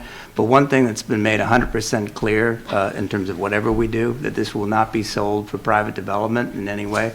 Our goal, at least the board's goal, in terms of what direction's been given to me, is to continue to have the orchard being used in its current state. So that really is what our focus here is. Again, it's great to see this much interest and passion for the orchard. It is a beautiful space, and I certainly agree, and I know the board does, with many of the comments that are made here this evening. So I think, within that spirit, again, the board's just trying to educate itself in terms of what its options are. And I think the goal is, again, to have a working orchard back in that space and to have it be successful. So just wanted to make sure that people understood that in terms of the direction that's been given to the town, in terms of town administrator, in terms of what goals we're looking to meet in this. And one of these options and alternatives is, I think Gary had outlined 3 different options. This is one of them. So, and just that. So, and whatever we do, we were going to be working with the Nagog Hill Orchard Working Group and coming to a solution that works for everybody. So with that, I turn it over to Jenny Merrill, Town Council for Myers and Harrington. Hi, good evening. Jenny Merrill, Town Council's office. So I come back to you guys to discuss the Nagog Orchard. Again, sadly, the negotiations we were in with the prospective tenant have ceased. So we are back at square one. You guys all have a memo in your packet sort of outlining, I've went through the whole history of acquisition of this property, which a portion of it is protected by an APR, agricultural preservation restriction. And just laid out some options for you, because as we've tried to lease this property, I guess 3 times now in the past 2 years, we've hit some roadblocks, and it's been, pretty challenging to find anybody to respond with a responsive and economic proposal at all. And then, as you know, we've been negotiating for about 9 months, and now that prospective tenant decided to build a facility somewhere else. So in this outline, we did present the option of selling portions of the property. And up on your screen right now is a rough sketch of the pieces of the property that have traditionally been used for the orchard. Those that say APR on them are all covered by an agricultural preservation restriction, which runs with the land and would remain on the land if you did sell it. So you could only sell it for farming purposes, and any prospective purchaser you'd have to meet some pretty difficult requirements to get that sale. Those 2 parcels marked SH stand for self-help, or also conservation land, and those cannot be sold because they're held by the Conservation Commission. So the APR that's on this property is actually agricultural preservation restriction with option to purchase. The Commonwealth retains an option to purchase this property if you receive a bona fide offer to sell it. They traditionally will waive this option if it meets their waiver criteria, which includes that you're selling it to a farmer that has a good business plan and a farm plan, and can demonstrate that they're going to use the property in accordance with the APR.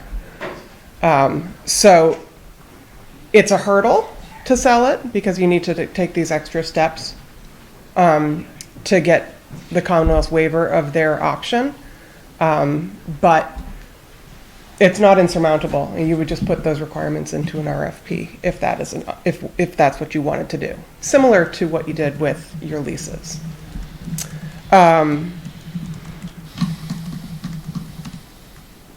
The reason why we are recommending that you pursue this option is because it does remove some of the difficulties we've faced while trying to lease this property. While the town keeps that, when the town leases the property, they keep sort of a hand in what the operations there, above and beyond what's in the APR.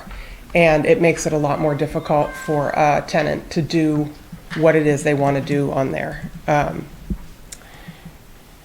If you have someone who wants to buy this property for farming purposes and comply with the APR, that can be accomplished through the APR process. I mean, it will still be subject to that agreement, and they'd have to then be held accountable to the Commonwealth for what they're doing on the property, rather than us having to have oversight of what they're doing with your buildings and what they're doing with your land, and if there's any, misuse of pesticides or other, applications. And we're just not getting respondents who are prepared to offer the town any type of adequate rent for the property because of its condition. It's very difficult to forecast how much profit they might make over the course of a long-term lease. Selling the land, you can have an appraisal that it complies with the Inspector General's requirements for selling land, and also complies with the Department of Agricultural Resources requirements for selling APR land. They're fairly complicated requirements that you would need an appraiser to help you with, but it does give you a target number to look for from a respondent. And like I said, you could include all the requirements the Department of Agriculture wants in that RFP to sell it, and it would make a fairly clear application out there for people to respond to. I think that they would also. I get the sense that farmers would have an easier time getting financing if they knew that they had total control of the property as well. So their vision, like anyone who's going to operate and develop a business, you need money to back that, and they won't receive financing under a lot of the terms of our lease. It also removes any questions regarding tax liability that we've come across when we're trying to negotiate a lease. Having to pay taxes on town-owned land is a tough pill to swallow for farmers, but it's very clear if you own land, you're using it for commercial farming business, you owe that rate, you owe taxes. And it also attracts respondents that have the means and techniques to keep the farm running, but don't want to have to report to the town or ask permission for every alteration that they want to make to a building or a structure, or change out these trees for a different set of trees. It would remove that oversight. So those are the pros of trying this other method of keeping the farm in business. You can see up there's one other parcel that doesn't have any restriction on it at all.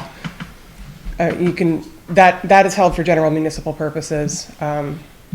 You have some constraints on what you can do with it just by its proximity to the pond and in your aquifers, but you could use that for general municipal purposes or incorporate that into a sale or a lease or something if you wanted to.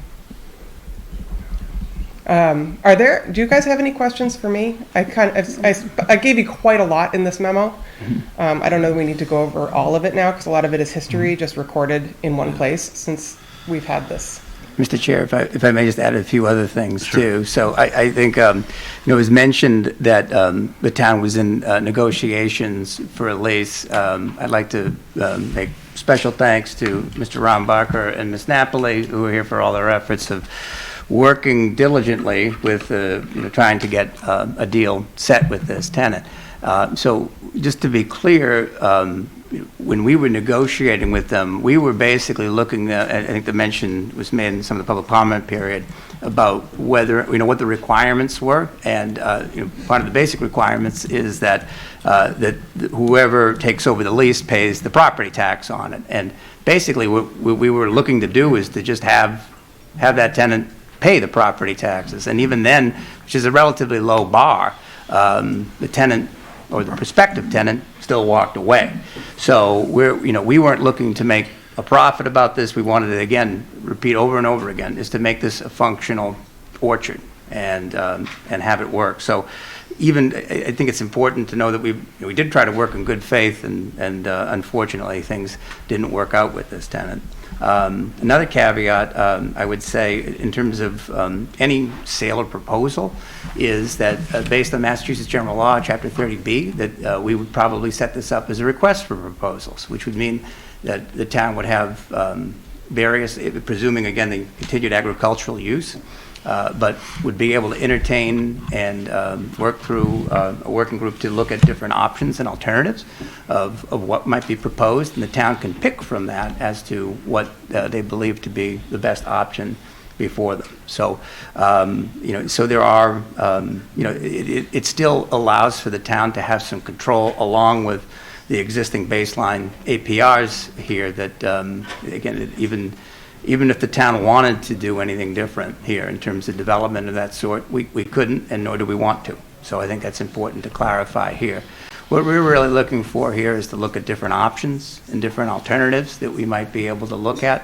And again, as Gary pointed out, we've got about 3 options, and this is just one of them. So it doesn't mean that we're making any decisive decision today, but it's here to educate the board. And fortunately, with so many of you here today, we're able to... Your voices are heard. Your voices are heard as well. So exactly. And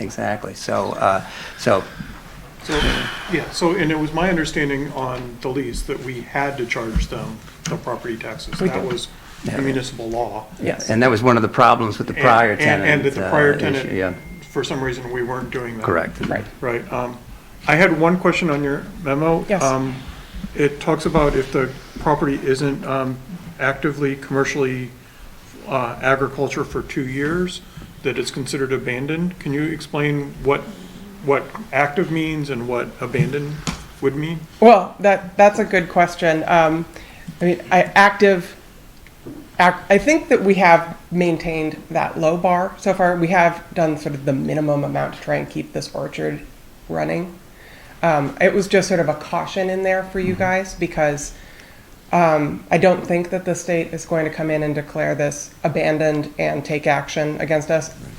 They don't want to create work for themselves. But we are running a risk by not having a farmer there, that this could eventually be deemed abandoned, and then we're in trouble because we are the grantor of this. And abandoned would mean the state would basically take over? They could enforce the restriction. Mm-hmm. So they could force us to farm it? Mm-hmm. So they could try. I mean, everything costs money, right? When you the right they waive their right to purchase, does that mean they block the sale to someone else, third party, or that they actually purchase it? No. So if they're waiving their right, that means that they say, okay, you can sell to that farmer. But if they don't, then they either have to purchase it or they can assign it to somebody else at their discretion. Mm-hmm. Okay. Yeah. Thank you. I actually would like to hear from the members of the working group who are here tonight. Through the chair, preferably. Through the chair. Mm-hmm. Okay. Working group, do you have any comments or questions? Or general comments about the process? I mean, I know we've spoken about the RFP process. It's okay. Nobody? No? Okay. I've been elected. Jenny, if you... So just to comment on Jenny's comments, so in terms of keeping it in agriculture, the bar is very low. We could pull the trees and it could just be hayed from a local hay farmer. That's agriculture. We can have a beekeeper come and put their bees there, and that's considered agriculture. Someone could graze their animals on it, and that's also considered agriculture. So the definition is very broad, and the bar can be very low. In terms of meeting that. What was your question? Because I was chatting. So I spoke to a couple of you about another RFP. Yeah. And I know that we as a group had some comments on the first round, and I wanted to make sure that was discussed here tonight because it's the appropriate venue. Yeah, no, absolutely. I mean, I think, I don't know if I speak for the entire committee, my people are very quiet back there, but I think, one of the concerns that we had was the property taxes, because there was going to be such a big investment to even make it a productive business. We were concerned about the taxes and any rent that was going to have to be paid on the house. I know there was talk about doing it on a sliding scale, so making it really cheap, and as it became more productive, kind of like bringing that in line. I'm still concerned that that is a roadblock to bringing somebody in, but now that the house is uninhabitable, the house is not really an option, which I think makes the property even more uninteresting to anybody, because you need your farmer to live on that property. And typically properties come with housing, and they can house their agriculture workers, because people in agriculture make very little money, and it is very expensive to live in Massachusetts. And that's just the reality, which is why there's so many open farming jobs in farms. So I think that's kind of a barrier. So that's something that I would like to revisit in terms of looking at the RFP. I would also like to consider, I know we went back, we really tried to make the RFP very approachable in terms of its language. And no offense, but when the lawyers get a hold of it, it just becomes like a little scary. And I know the town did that because of the situation with Charlie. But I would definitely like to kind of like soften some of the language, and definitely try to maybe focus it so maybe a big beekeeping operation might bring their bees there, or make it viable for someone who just wants to hay the property. That might attract other people who want to, take care of the property for us. So, yeah. Thanks, Inc. Another investigation we should do is we should look into the Leominster Orchard and Codman Farm. I wrote it And, down. there are a number of municipally owned farms that, I don't know, they're not necessarily break even, and they probably aren't. In fact, they probably are, in fact, heavily subsidized by the town, but you actually may know. Yeah, so in terms of nonprofits running farms, that's a really, it's a hard market to be in, especially, so Codman Community Farm, their focus is really in conserving a huge piece of property for the town of Lincoln. They do ranch animals, and they do have a 1 acre productive farm. But their focus is really on conserving over 100 acres of land and just taking care of it. I think every community farm has its own unique characteristics. So Lincoln is an incredibly wealthy town, and very early on the town decided that we were going to conserve a ton of land. And so they were just so it sort of functions like they're so close to Arlington, where people don't have access to a backyard, so people come there and they grow their own vegetables on that space. I think places like Sholin Farms in Leominster, it is a municipal orchard. It is run by a nonprofit. They do a lot of food and security work. One of the most requested items from people, for low-income folks and from food pantries, are apples, because they're highly nutritious. Kids love them, and they're very portable. But I think the realities of running a nonprofit, they're not making any money. They're being heavily subsidized. I don't know if the town of Leominster is providing funds to run that orchard. I know the philanthropic market has really, really shifted since COVID. Wealth within philanthropy has really shifted since George Floyd and COVID. And it's a very competitive market. People don't understand. People are worse off today than they were at the height of COVID. There are more people who qualify for SNAP, and if you don't meet the income, wealth, or assets eligibility for SNAP, there are many people who are living in poverty in real terms because they don't have enough money because of inflation. So there's even more people looking for social benefit support. And so there's so much competition for fundraising dollars and grants. And then you have to find, and usually nonprofits start with a group of people who just like catapult themselves over some issue. And they just like become these, like, I don't know, these warriors that they just want to like make this thing happen, and they're super passionate. So there's usually like a trigger or a flame of inspiration that moves people to create a nonprofit farm. And you have to have a board, and you have to have volunteers, and you have to file for your 501c3. Like it is a big undertaking, and it's very challenging. And there's a lot of competition for dollars, for sure.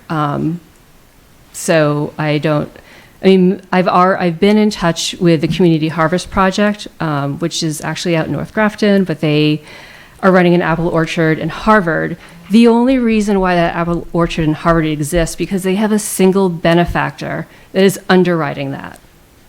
Someone with a great amount of wealth, which is amazing. If they didn't have that, they couldn't do it.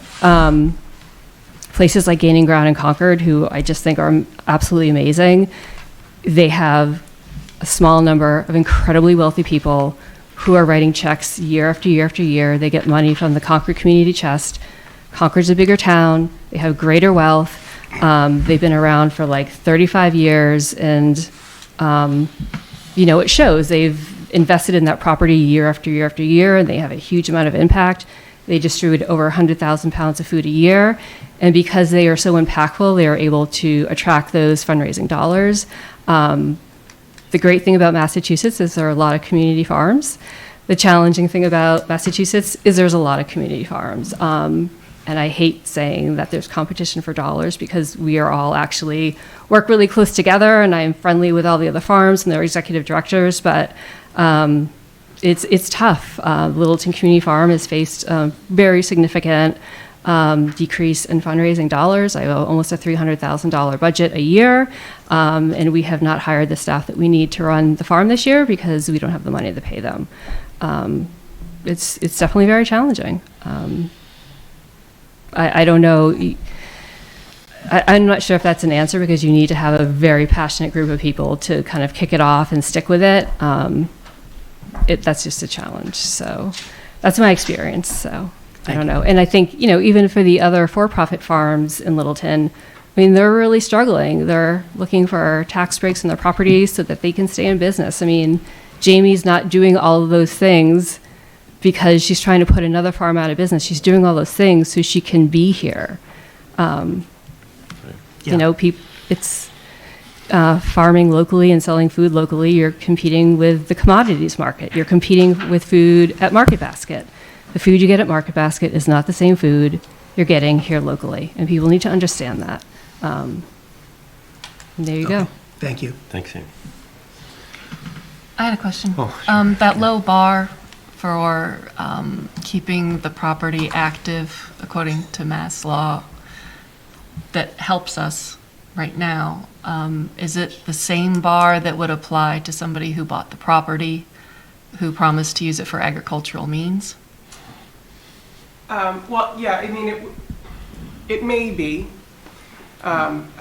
So one thing actually that I didn't mention is that, that we should have touched on before is that, when we've tried to lease this before, we've been very focused on keeping it in production as an apple orchard because that's what everyone loves here, right? That's not the only type of agriculture you could have here. Sure. And I know that the orchard has deteriorated.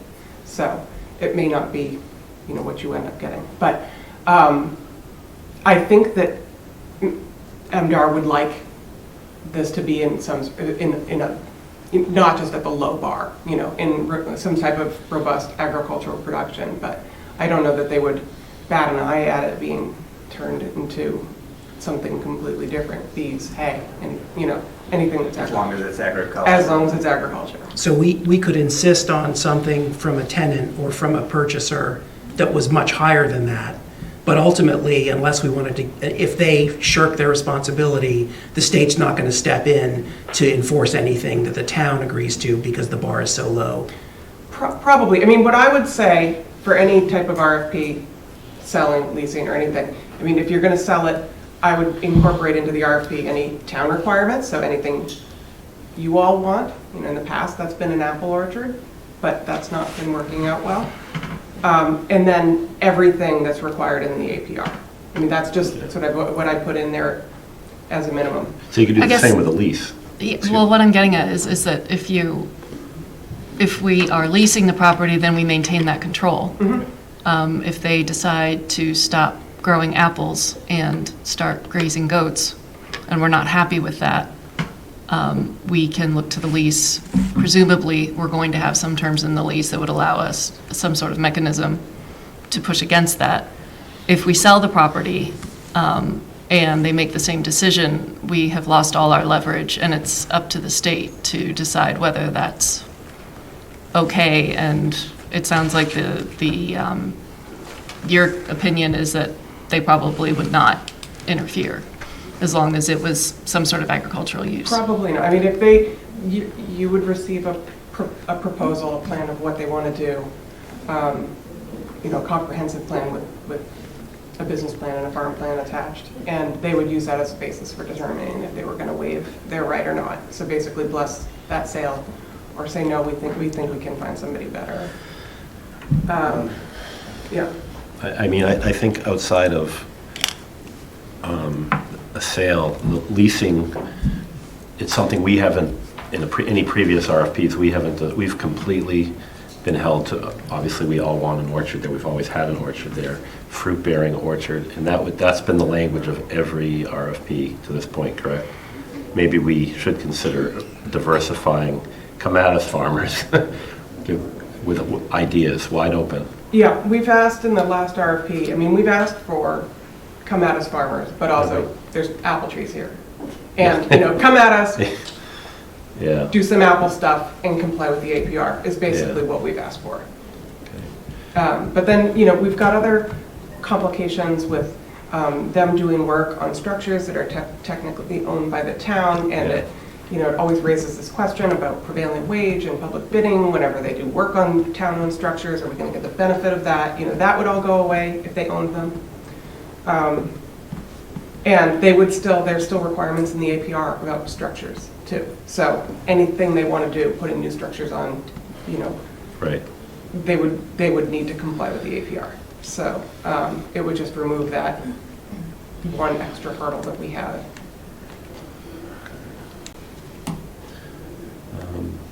I know you're late to the game, Kevin. More to add? I mean, It's been said, so yeah, it's well, inappropriate for me to I think jump the public will definitely watch this one on So on what are the replay. next steps? The next steps are to, decide what you want to do moving forward. I would task the working group and me and Ryan with preparing an RFP for whatever it is you want to do. I mean, I assume you don't want to operate the orchard. But if you do, then we'd have to put together an RFP for that too, because I'm sure you need to hire someone. Yeah.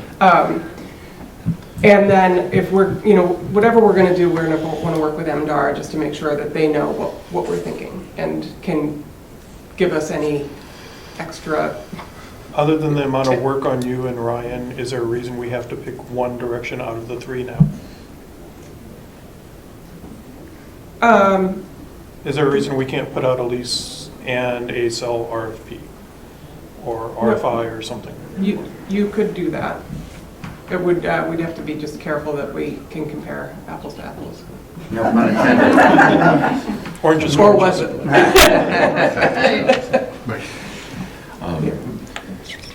The working group is going to get back together to discuss a lease RFP, another lease RFP. I think that makes perfect. We've lost this season. I'm not going to call it a loss. We're going to continue to maintain. We're not going the farm. to be growing and selling apples. But we had to do that last year, and it's more part of our funding this year that we're trying to manage that. But I think a lease makes sense.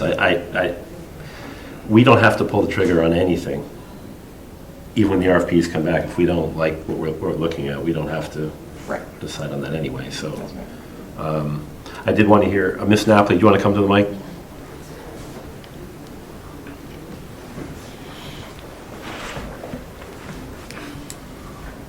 Thank you, Mr. Chair. Cindy Napoli, 47 Springfield Drive. I'm also the former chair of the AdCom working group.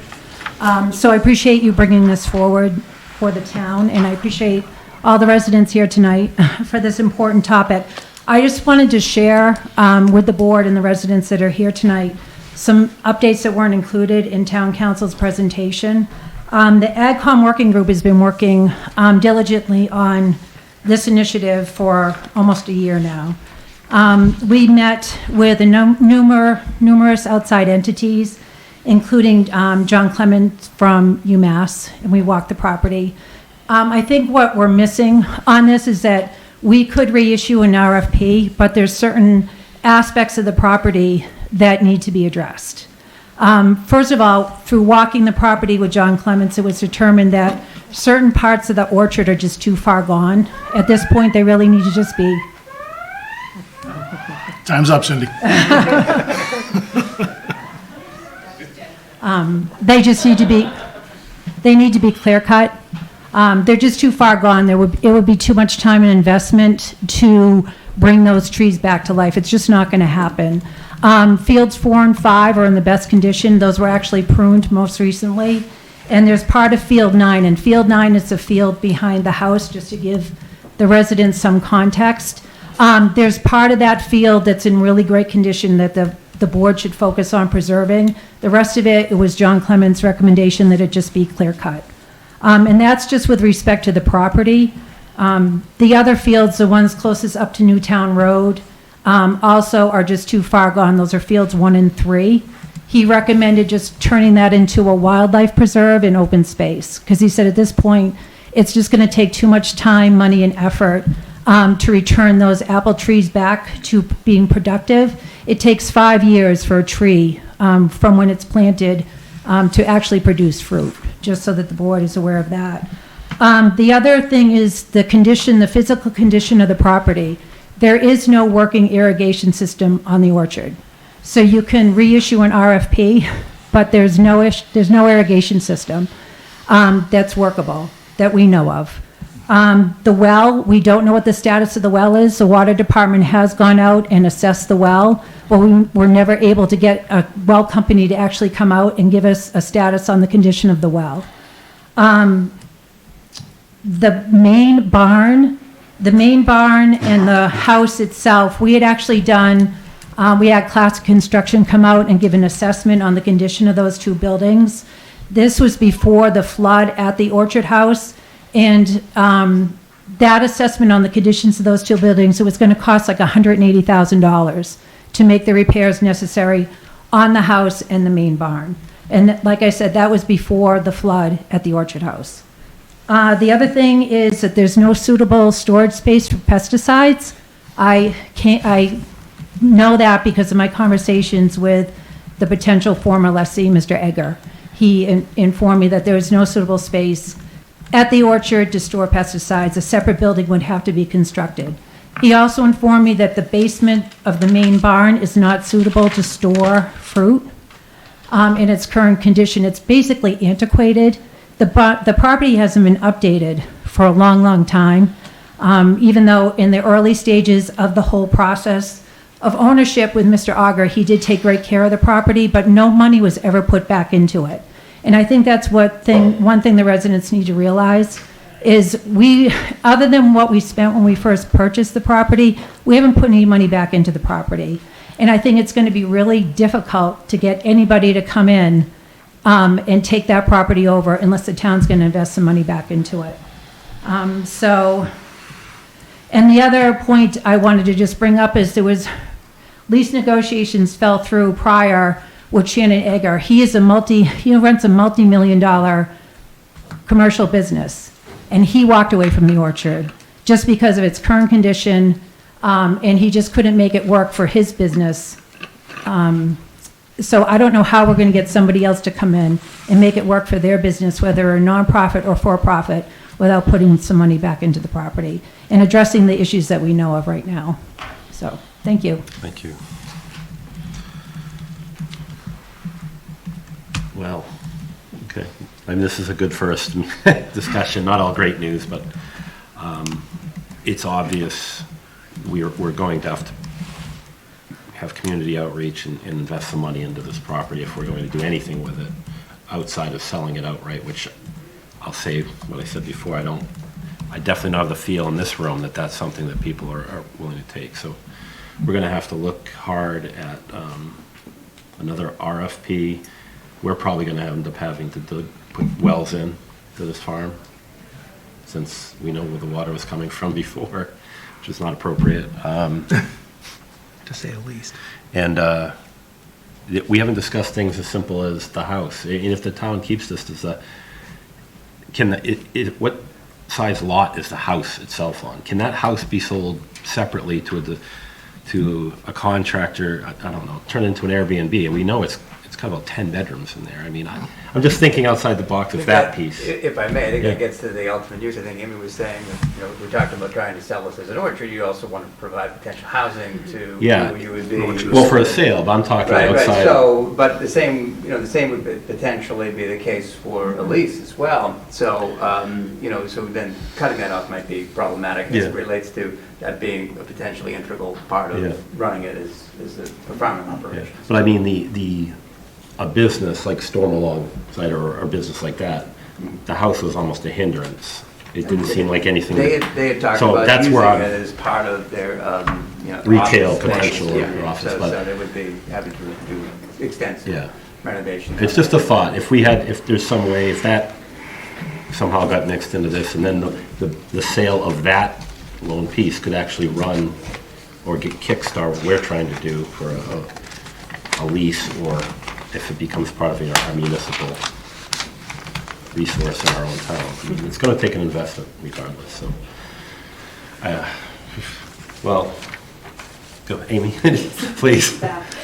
So I know I had mentioned this in the working group, but the Massachusetts Department of Agriculture, which runs the APR program, does have APR grant funding available for different projects. They have a fund available to increase energy efficiency, and there's a grant program basically to bring things up into better standards. You just need to basically go to the Massachusetts Department of Agriculture, look at their APR program. There's grant funding available. I don't know if it's on a one-year cycle that you apply or a biannual cycle that you apply, but the state has a lot of money to bring up and maintain agricultural preservation restriction properties. It may be in the interest of the town to hire a grant writer to do that work. Amen. But there is money. And another source of money to help invest in the property is the Mass Food Trust. They have grant programs and they have loan programs out there as well. And so I would reach out to the Mass Food Trust and start a conversation with them as well. And if the property had any food insecurity work associated with it, that's going to score you extra points. So. Thank you. All right. Anything else from the board? Oh. Hi. Jane Rossetti, 8 Valley Drive. Okay. I'm just thinking outside the box a little. Is there anything that the residents of the town can do? Can we do once a month, do some sweat equity at the farm? Whatever. Can we rent a tree for $1,000? I don't know. But is there anything that we could do? Yeah, being asked on the spot, we could probably start making lists of things that we could get creative with the community, really getting community involvement. But also, I think this agenda item, looking at the amount of interest on this, we probably could have really explained what we are exactly doing, why that it wasn't all we're selling the orchard. That wasn't the meaning of it. So. First and foremost, that type of communication, we want to make sure we're getting out through the Orchard Group and on our website. But in general, I think we need to really start talking about if we're going to obviously move forward with an RFP. Definitely for a lease. We still need to have a discussion on if we want to look at a sale of this property with these restrictions. But I don't know if it's fruitful to go through the process to know we're going to get to town meeting and have it fail 90%. Why are we going through that process? If the feeling right now is I don't think it would stand a chance to sell that property. So I think we have to start looking at preserving that property either as our municipality owning it or leasing it still. And then augmenting whatever we have to do, the lesser. Either way, it's going to cost us some money. One of them is probably going to cost less, and I don't know which one it is. Mr. Chair, So, can I ask, how can we go about figuring out how much it will cost to run the orchard? What do you mean by run? Well, I mean, that's my Just maintain point. it to the point where it will produce fruit, If or? we are looking, we have started researching options 1 and 2. We have not done any research into option 3 yet. So my question is, what would be our first step Calling in Lemonster. researching option 3? Calling Lemonster like Mr. Sanders suggested and figuring out how they manage their orchard, I think. A lot of that work has been done by the NAGOG working group, the orchard working group. To run it as. As a Mark said. municipal. I don't think A we- lot of the options, I think. And I looked at the members of the orchard group just to. Yeah, so Jen Clancy,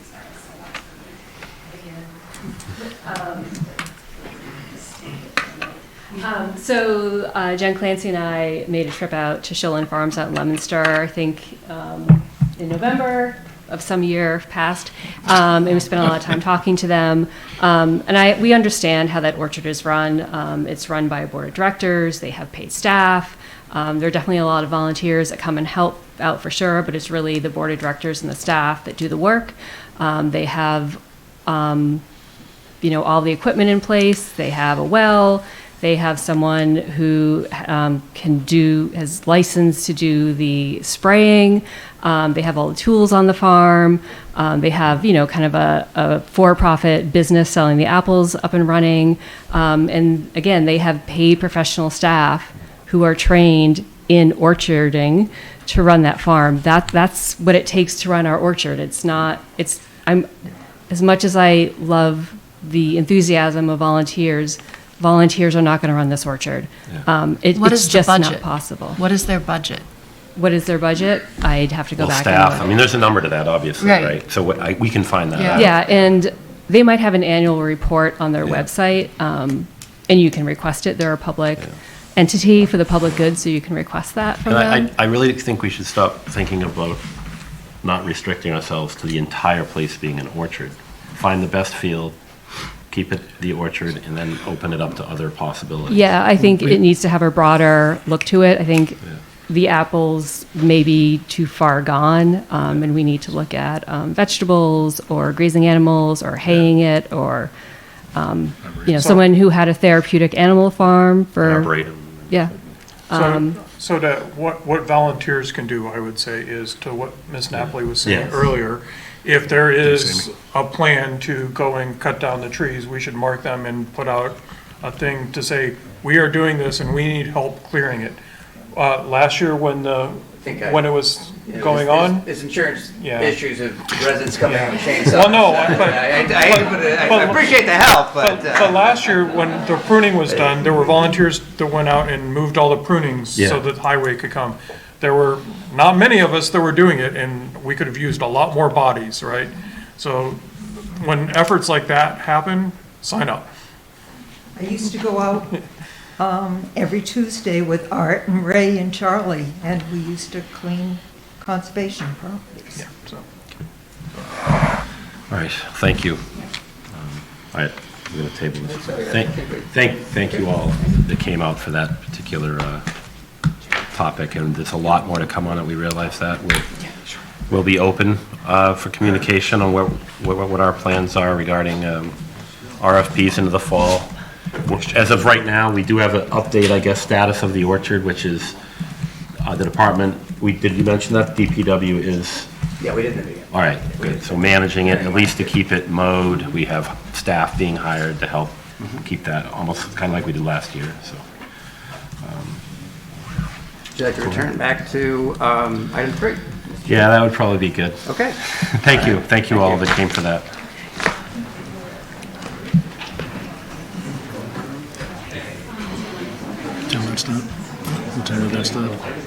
Our next item is going to be a joint meeting with Littleton Electric, Light and Water. Do we need to close the meeting? Yeah. Yeah, go ahead. We do. So, A motion to adjourn the working group. I say yes. So moved. But Jen, Nancy, and Teresi were just formed out. I heard them vote. They said aye. They said I'm aye. going to just say we're adjourned. Thank you. It's the intent.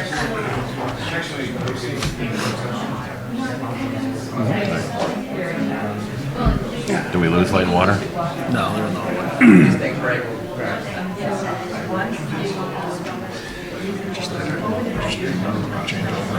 I knew this is going to be a higher topic than people think.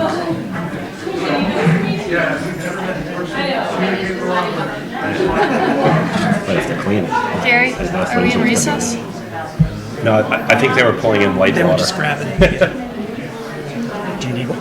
The LALWD board is coming in. No. No. They'd have to call their meeting order. All right. I truly appreciate you guys waiting. Yeah, we'll call you guys to order. I appreciate that was a much longer, obviously, discussion. When people were pouring in the room, I was very, very surprised. But thank you. Get them done. So You ain't working or something. We are in session. you are in session. Okay. All right. Okay, so we can go in order here, unless you wanted to do your vote for water commissioners first. Yeah, let's do that first. That's first up. Yeah, so let's do that.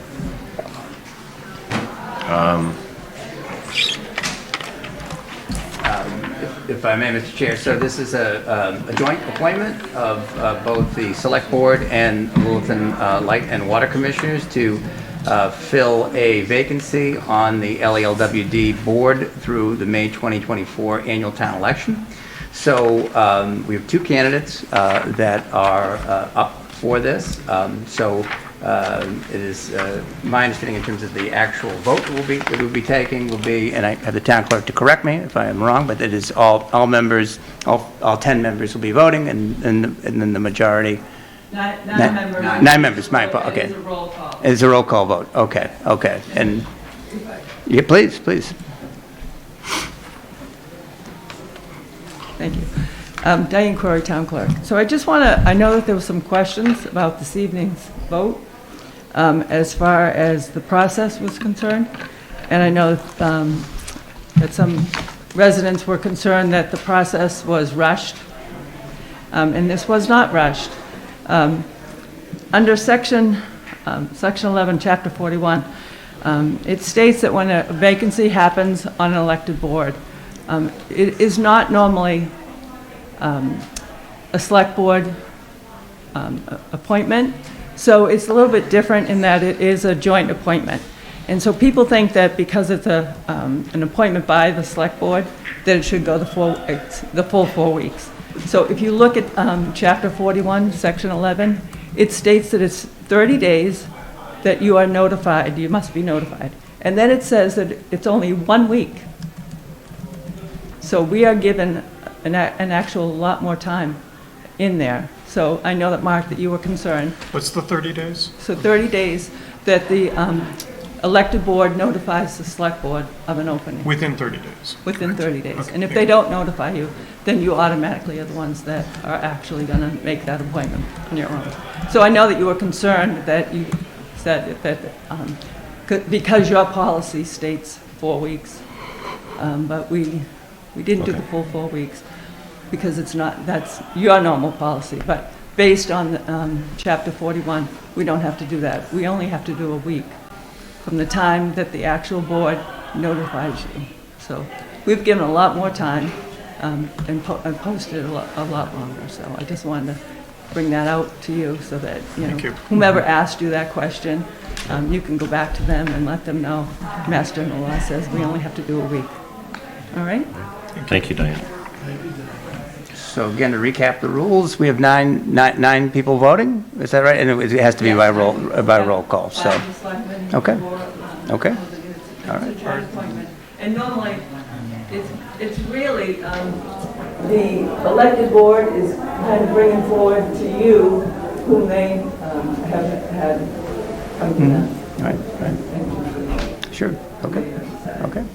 And as Diane pointed out, we did put this out to the public. This was on the bulletin board at Town Hall and on the town clerk's website. And with that, we have 2 candidates.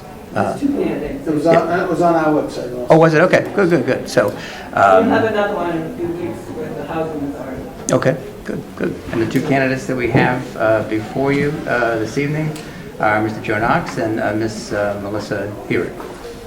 Okay. Both new to town. Yeah, new to town, right? We've seen the resumes now. I guess it's standard to have. Would they like to talk? Would you like to come up and talk, either one of you, to give a little what your interest is in the position? And Joe Knox, 10 Brandy Hollow. I'm here to talk about the orchard. He's losing it. All right, thank you very much. I just thought I'd say that. I'm happy to be here before the board to put my name up for a nomination to take a part in the Light and Water Department. It's something that I've looked at in the past. I've attended meetings during the year to try to get a background of what's going on, so I have a little bit of knowledge of what's going on. Obviously, I think I'm qualified. I've spent my entire life in Littleton. I have over 30 years of service on town boards, being on this board, being on the Board of Appeals, being on the Town Government Study Committee, being on the COA. So I think I have a great background that could help this board out in certain situations. I'm keenly aware how important an appointment like this is in these times, because we're talking about how important the electric grid is right now, how important water quality is. Even in my work that I do, I work for a company that's keenly aware of renewable energy, how houses are built.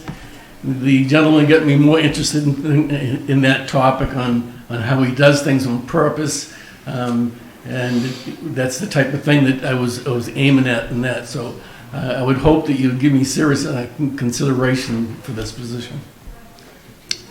any questions of Joe? All right, thanks What for your would your interest. goals be for serving on the commission? Pardon me? What would your goals be for serving on the commission? Actually, great question.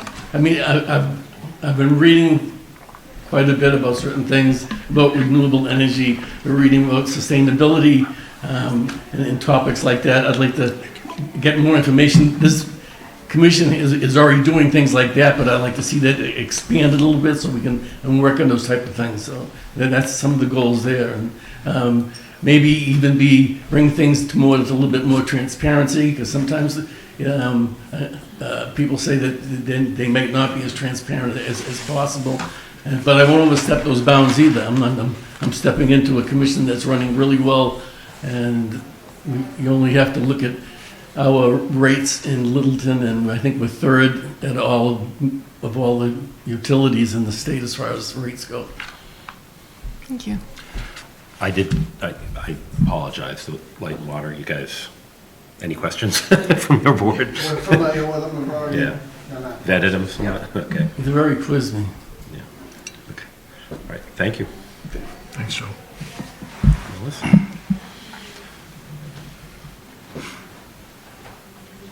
Good evening, Hi. Select Board and Light and Water Commissioners, Town Administrator. I'm Melissa Huberts. I live on 29 Grove Road, which is in the Long Lake watershed area. I grew up there. I grew up on 8 Cedar Road, which is also the site of the Cedar Hill Water Tower. And I'm a lifelong lover of Littleton's water, which is part of my passion for wanting to join this committee. I do currently serve on the Long Lake Neighborhood Association Board of Directors. I've served on that board, who is really aiming to protect the precious resource of the lake by volunteerism, education, working with boards and committees like yourselves on policies and procedures to help protect the lake. I'm a mother of the most awesome kid in the world, Max Powers, 4, with his father, John Powers.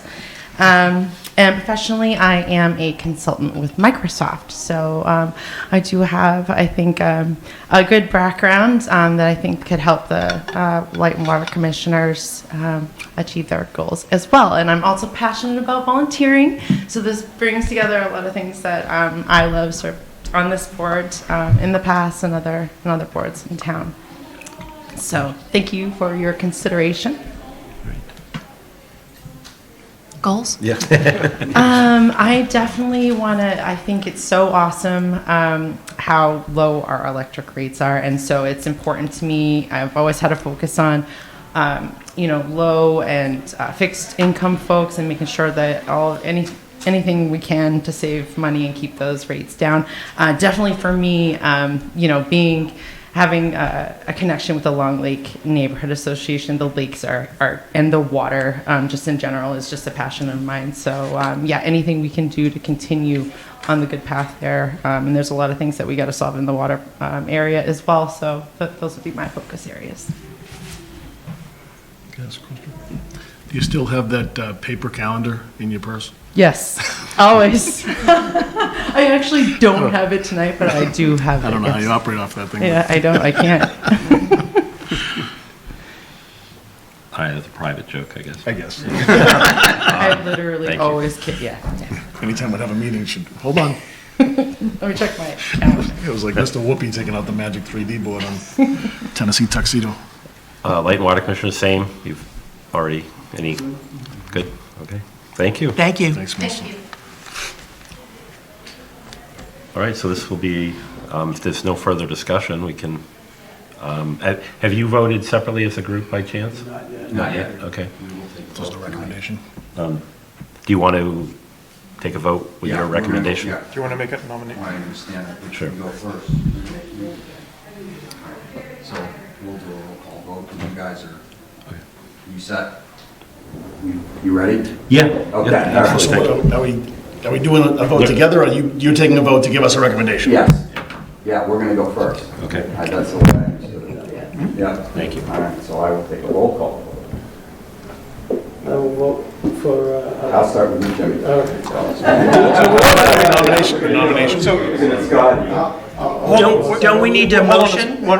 Don't you make a nomination on who, and then we vote on that? Or are we going to vote individually on both candidates?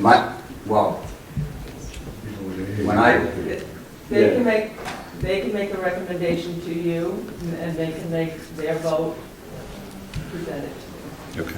Their recommendation normally it's normally their recommendation to you, even though you vote as a group, their recommendation first, and then you can vote as a group. Okay. For consensus. Thank you. We'll be up here. Let us know when you need us.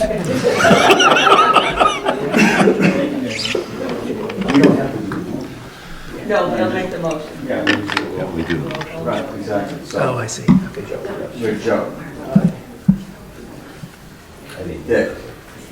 Roll call vote. Joe. Aye, Joe. So we have a 4-0 recommendation for Joe Knox to be appointed. Okay. Look for a nomination. Actually, Ms. Clerk, you want to make a nomination? So, what am I supposed to do? Vote? You have to, we have a concluding vote, but at the end, but I think you need to go through your motion here so that we have a final, that the final is who gets the majority of the votes gets put here. Yeah, Mark doesn't have to do this. It can be any of us. So- That's the motion that Mark has to do. At the end. At the end. Yeah. Anyone can nominate right now. So I'll nominate Joe Knox. They have a nomination for Joe Knox. I do Do not we understand have a what's second? happening here. So Why aren't we doing the motion? because we haven't voted yet. What, That's the But point. why But would we why would we twice? vote before we have a motion? Because they go first, and their recommendation is to you, and then you make a full vote together. So now we just do the motion. It's a joint vote, but they make the recommendation to you. They're bringing forward their vote. So we can have a So discussion. now do we just do our motion? No, because you have to decide amongst yourselves who you choose. So you could vote for someone else. I There's see. two candidates. So I'm just looking for a nomination. Okay, so Joe, we have a Chuck has nomination. nominated Joe. Mr. Knox. Yes. And so this is a motion or we're just discussing? We can, well, The we can- nomination on your. we have a nomination Okay. on the So do table. we need a second? We for- do need a second. I second. We have a second. Now we have is there any discussion on, any further discussion from our? I'd just say I appreciate anybody that comes forward, and certainly, I think they're both great candidates.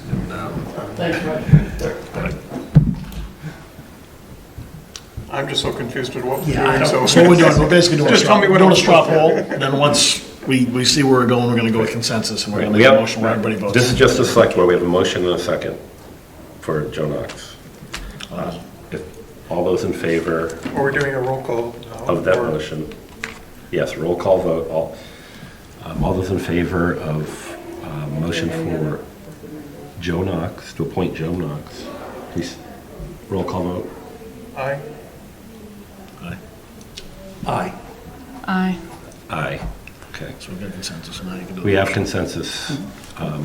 Now we can do our motion. Move the select board vote pursuant to Mass General Law, Chapter 41, Section 11, to vote to appoint Joe Knox to fill the vacancy of the Littleton Board of Light and Water Commissioners through the May 2024 annual town election. Before I second that, do I need to amend that to say I think you select should. board I and might- water yes, commissioners? Please, yeah. As amended. Second. Okay, it's been moved by Mark, seconded by Matthew. This does not have to be a roll call vote. This is everybody, correct? That's all right. And I think invite the LLWB board to vote as well. Okay. All those in favor, please say aye. Aye. It's unanimous. Any opposed? It is unanimous. Okay. Thank you, Mr. Knox, and thank you, Ms. Hebert. We appreciate you getting back into the fray with these Thank you things. for considering Thank you. me. Thank you. We'll find a place for you. Plenty of volunteer opportunities. Thank you. Thank you. All right. All right, we have a lot more business with you guys, so let's move right along into it. Looks like we're getting into our contract phase now of light and water stuff. So. Right, so we have two contracts before both boards.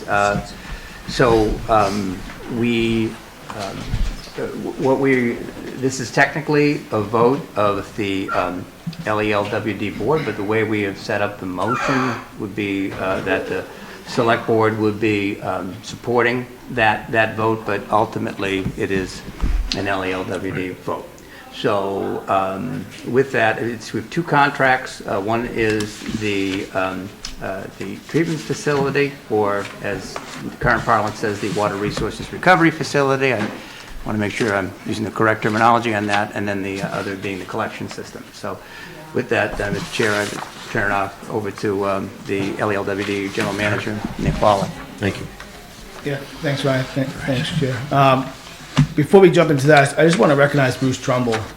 So we just appointed Joe Knox, but Bruce served on the board for over 2 decades, was a tremendous leader for the department, and just, sad day for all of us that he moved out and had so much to offer to the community. So before we jump into sewer, which was his passion, I want to make sure we recognize for Bruce for all the work he did for us.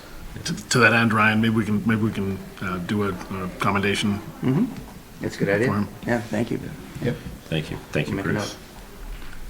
I think Ryan touched on this. This is a little bit of a strange arrangement, right? Where we've had kind of really 3 parties working together for a long period of time on trying to bring this forward to fruition. I really appreciate Matthew, Chuck, Jimmy, and Scotty, who have made many daytime meetings and disrupted their schedule, and to the Poli companies who I know are in attendance tonight. We have an agreement in principle on numbers between Lapoli companies and the sewer commissioners. They're the same numbers that we presented to the designees last week. Town council and their council are still kind of going back and forth on verbiage. So you'll see an amended motion. I think it got changed today from Ryan to make these motions contingent on the 2 councils agreeing.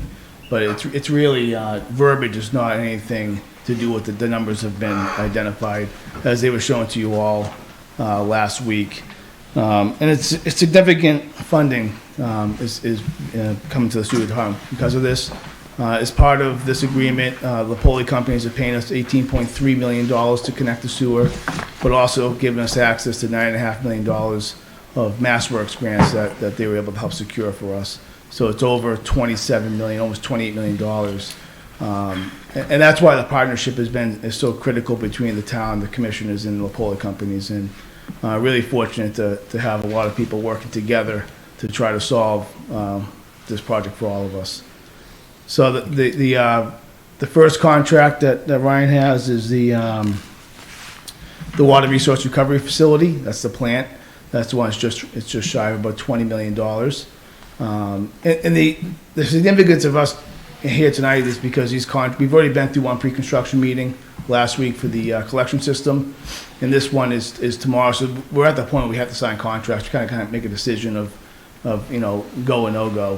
Because once we sign those contracts, we're now obligated to build the project, pay the contractors, and support the master plan's vision of redevelopment of the common. So we thought it would be a great opportunity to get all the two boards and Napoli together tonight to kind of almost symbolically as well move this forward. I think it's at a high level. I'm sure there's questions. I've been trying to answer the questions from the select board since last week. I don't know if Ivan, if you want to touch upon, Ivan's the chair of the commission as far as Jimmy or Scotty who've been working on this. If you have anything.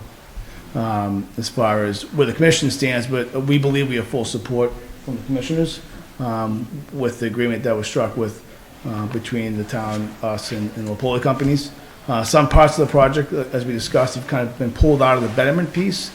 It was land acquisition, design, and the recharge project that's going on right now at the high school, as well as the grant that goes with the recharge project. So it wasn't the full cost of the recharge project. The users will still pay for that. That's going to be part of sewer rates that pays. The debt will stay with the sewer department. We'll recover that through a debt service charge through the rate structure. And that will kick in FY25 because the FY24 budget is already set at town meeting. The town's the only user. So if you remember at town meeting, we work closely with Ryan and his team, and we establish a sewer budget, and he also establishes on the general fund side the expense that goes along with that. So that's kind of it in a high level. And that's just a bridge. We're bridging a gap here. FY25. Well, FY25 is when we don't have that budget yet approved. Right. But we should start collecting through a debt service charge. We will have other users at that point. Later this year, that's when the Kruskowski's property should be online. So the town won't be the only user. I would guess maybe January of 2025. That's probably when they start occupying. Okay. I want to open up to the board. I know, and I appreciate everyone. I know I spoke to a few of you, reached out. Jimmy, I know you reached out to me. I apologize. Crazy weekend with graduations, but I did get brought up to speed, and I think a few other members that had questions. You guys were great, very receptive to kind of explain things because it is complicated, and I recognize the work that went into this. I've seen a lot of the back and forth and some of the frustrations along the way and some of the victories, and the bottom line is I think this is kicking us off the first quarter. It's kind of like a football game.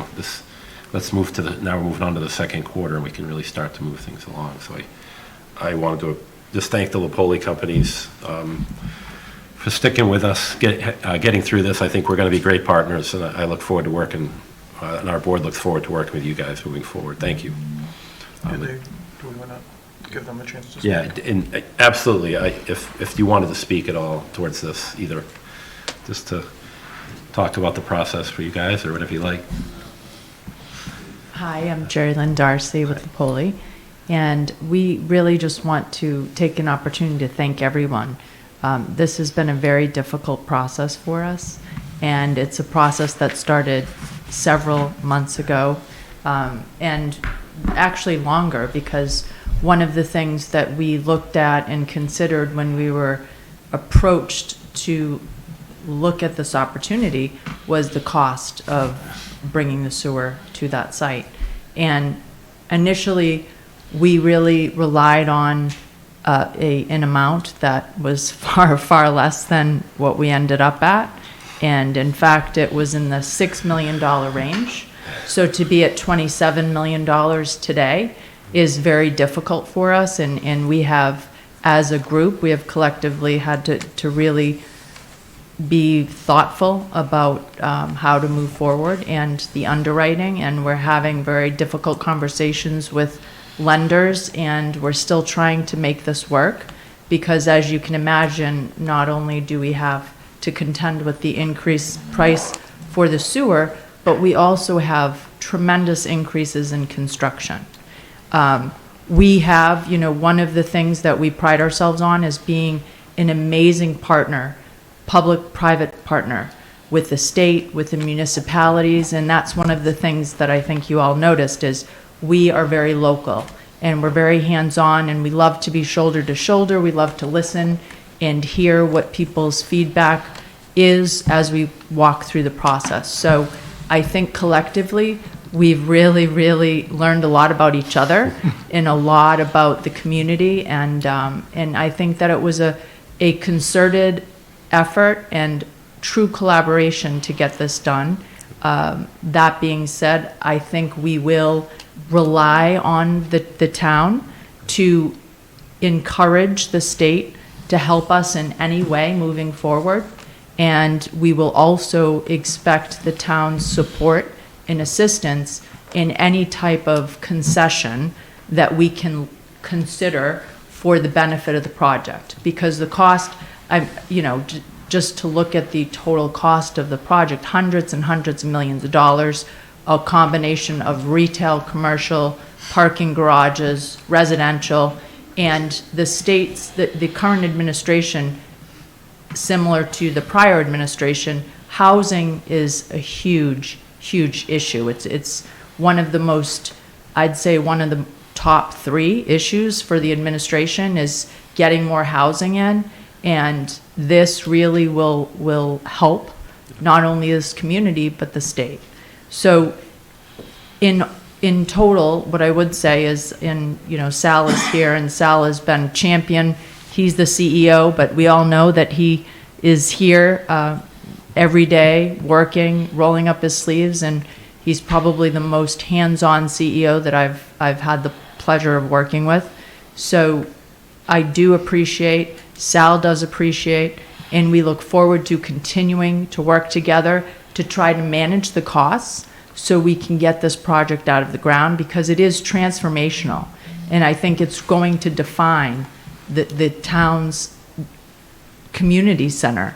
And, we're really about the public realm and opening up that beautiful piece of property for everyone's benefit.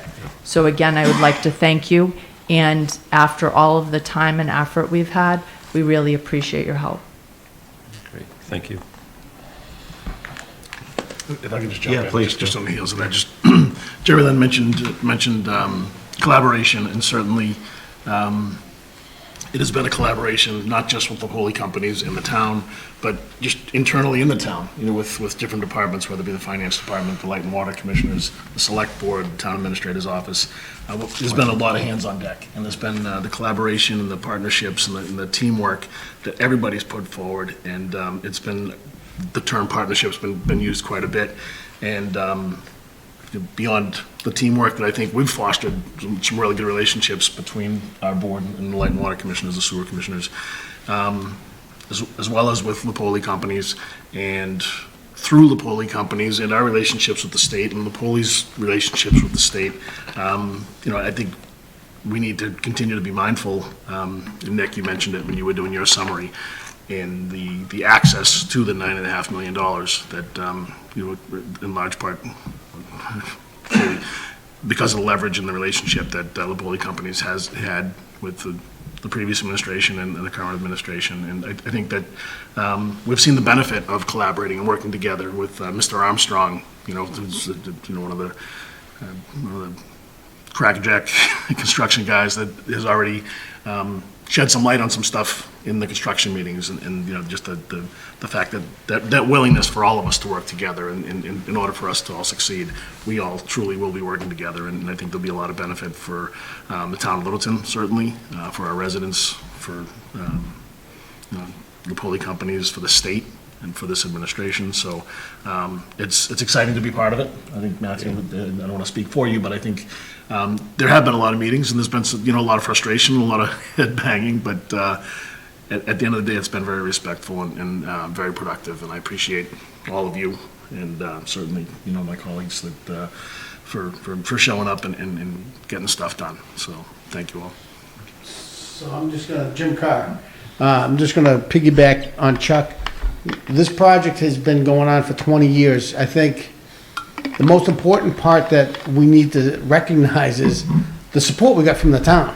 Absolutely. We have been to multiple town meetings asking for funding, asking for resources, and it's been amazing. Up until this last annual town meeting, we've got reception, absolute support, 100%. So the townspeople are behind this also, and I, you know, as you said, the community is part of that team also. So that can't go unrecognized too. Yeah, so thank you. you. Thank you. It's been quite the process, but it's actually been educational and enjoyable. But to like bring it back down to earth, unfortunately. So we spoke this morning about the document, whether it's a payment schedule or I don't know what we're calling it at this point, but the payment schedule. And I believe that, I don't know if our town council was going to look at some of the changes that we discussed this morning as far as just the language changes. So where are we at on that? Yeah, so what Matthew's referring to, in the payment schedule that we received back from the Poli companies, he referenced $9.5 million in the payment schedule, which was confusing. So what the working group was going to do was kind of pull it out of the payment schedule, and town council, it was actually Tom Harrington's idea, was to create a whereas statement in the document. So that way the $9.5 million is identified in the document itself, but it's not in the payment schedule because it's not really part of the betterment process. So I know Tom and Evie are working on that, and are working closely with the Poli company's council as well. I haven't heard any issue about that, but I didn't expect to get that back by tonight, probably tomorrow. And really, that's the amended motion also.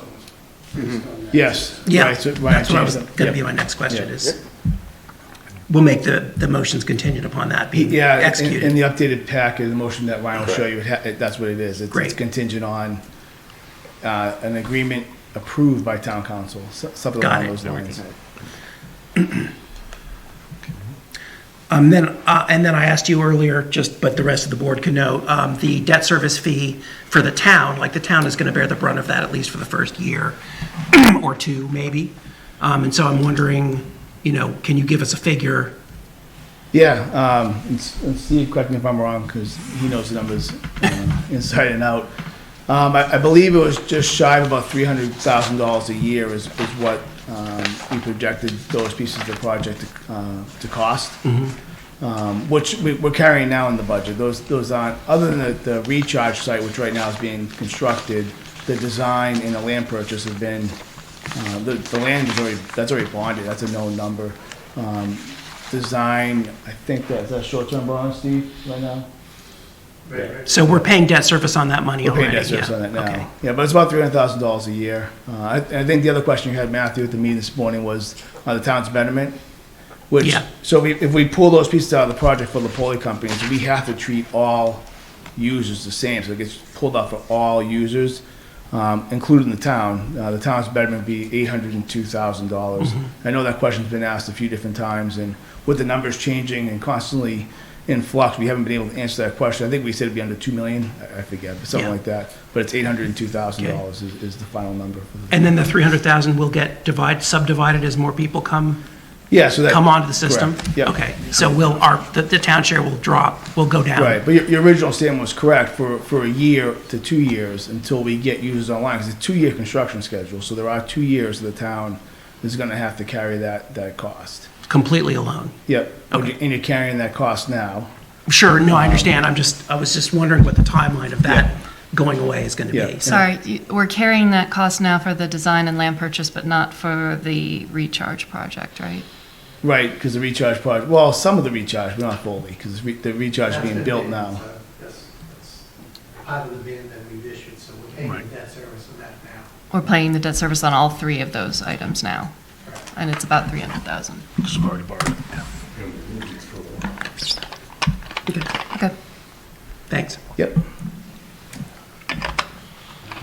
So I wanted to thank everyone for their hard work on this, and thank the Lopoli Company for their work. And I know this has been a contentious process at different points, but I think we end up in a better place when we're all in agreement at the end. So thank you for sticking with it. Yeah. Pretty good. Any other questions? No. Sorry. Once again, thank you, both parties. I look forward to working with Mr. Lopoli and your team. I think it's obviously the largest project ever to happen in Littleton. We're counting on a lot of smart people to help us along the way. We've had a lot of smart people help us along the way. I think at the end of the day, this is going to be a great thing for Littleton, and we have a committed developer, I think, that really has shown from day one, inviting us, to see some of his work just in a partnership. So I really look forward to these next couple of years as it starts to break ground and we get to see this happen. So. So if I may, Mr. Chair, so the way this is set up again is a select board vote of support. Yep.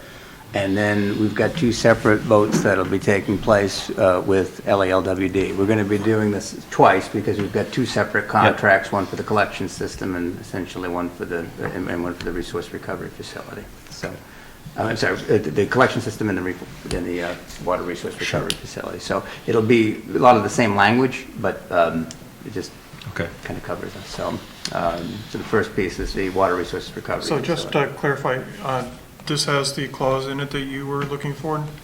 Yeah, the last two sentences says contingent upon the Board of Water Commissioners executing a reserved sewer capacity agreement. Okay, I thought it was contingent upon a town council agreement, so.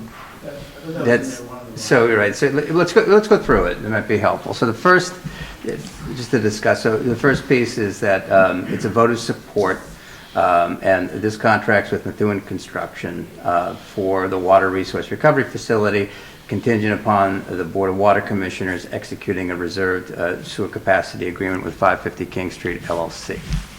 We then move on to the next piece, which is LALWD authorizing their general manager, Nick Lawler, to execute on behalf of the Board of Water Commissioners a reserved sewer capacity agreement with 550 King Street LLC for the reservation of 555 residential equivalent units on such terms and conditions as discussed during tonight's joint meeting of the Littleton Board of Water Commissioners and Select Board, subject to the review and approval of Town Council, waiving any provision of the Board of Commissioners' applicable betterment policy as necessary.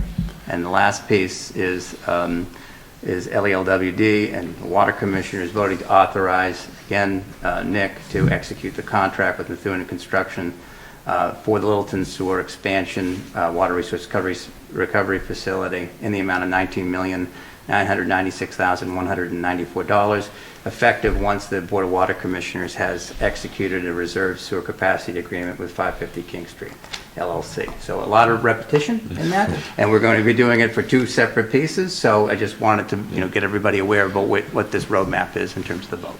The town council, drafted these motions. Correct. So that They've been vetted. he's on board. Yes. So we're voting to support only. We're not voting to authorize. Right, it's not our authorization. Right, so but the LALWD vote is not contingent on the executed reserved sewer capacity agreement. Yes, it is. It is? Can you go to that second motion? Subject to review and approval by town council. To review and approval by town council. It doesn't have any wording there about the reserved capacity in that. So Right, so then the next. one has review of council and the other has Right here. execution, Here it but is. both should have both.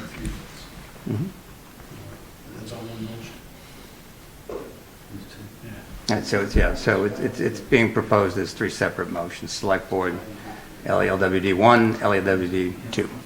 Yeah, that's a continued motion though, correct? I think you have one more after this? Nope, and then, well, the others would be on the Rivoli. I see. Okay, so the second two are the same motion? Yes. Or, No, they're not the same motion, no. They're not. Different. No, it's. this is to, this is to execute the reserve sewer capacity agreement, and the other one is the contract. Okay, I'm sorry. Right, that's right. And then. Same motion, just Right. a long motion, that's all. Yeah, and if I may, Mr. Chair, I'll go through the other piece too. So then the Rivoli, you're going to see similar language, right? Got it. It's the voter. You don't have to read a word. It's the voter Yeah, no, support. I won't do that we get again. it. I think we went through it. Okay. Voter support, then LALWD, same language. Two that was in the contracts, three other- motions. Two contracts, and then the contract with Rivoli, and that piece there. So there are two motions for each of the contracts. One is the reserved capacity, and the other one is the Same actual language. contract Correct. with the contractor. Correct, right. Okay. It's a belt and suspenders Okay, kind of all right. approach, so. Does that make sense, Karen? Well, can you go, If Ryan would stop flipping can you so go to quickly. the second motion Maybe. for a second? Okay, this one.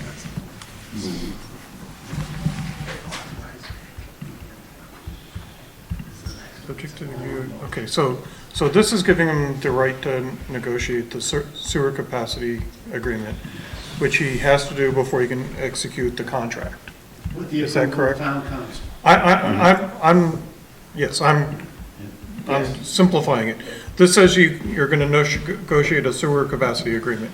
Once that's done, you can sign the contract. Is that the way I'm reading this? Correct. So, okay.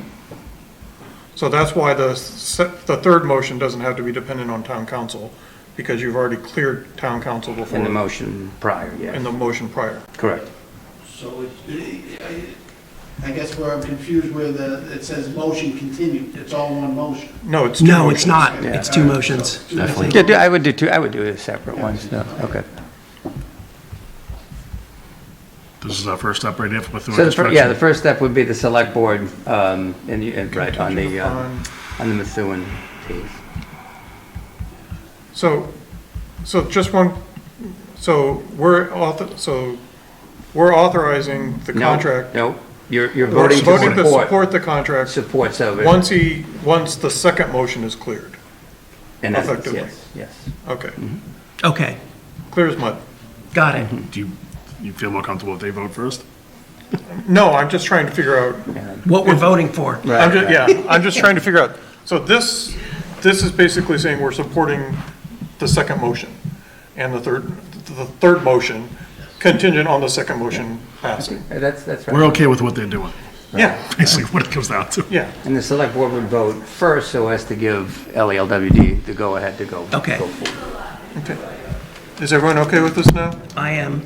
Gary? Yeah. Yeah, I mean, Karen? I was briefed on it before, so I don't know if you made it any clearer. Are you clear, Karen, or? I'm clear. Yeah, I'm good. Okay.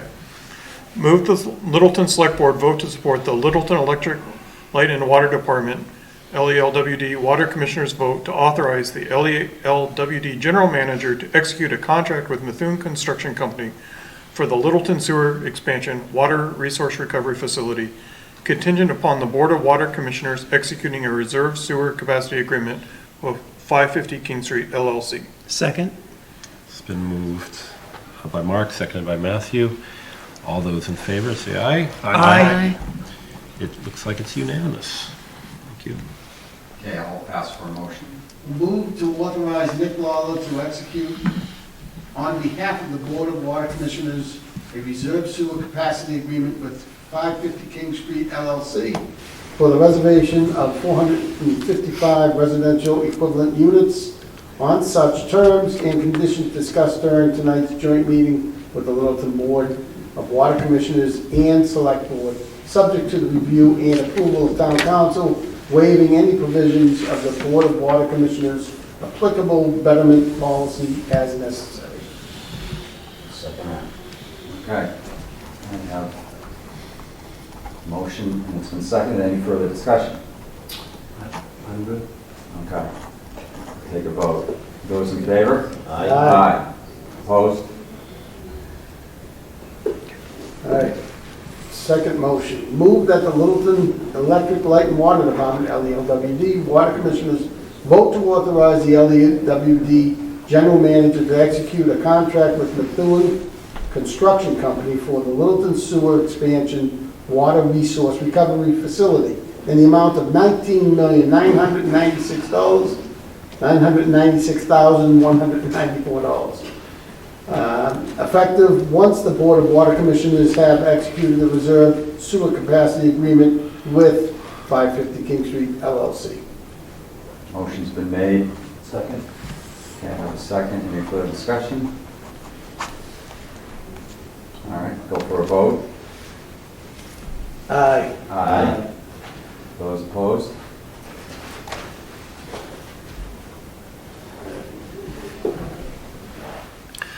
Move the Littleton Select Board vote to support the Littleton Electric Light and Water Department, LELWD Water Commissioners vote to authorize the LELWD General Manager to execute a contract with Rivoli Construction Company for the Littleton Sewer System Expansion, Common Sewer Expansion, contingent upon the Board of Water Commissioners executing a reserve sewer capacity agreement with 550 King Street LLC.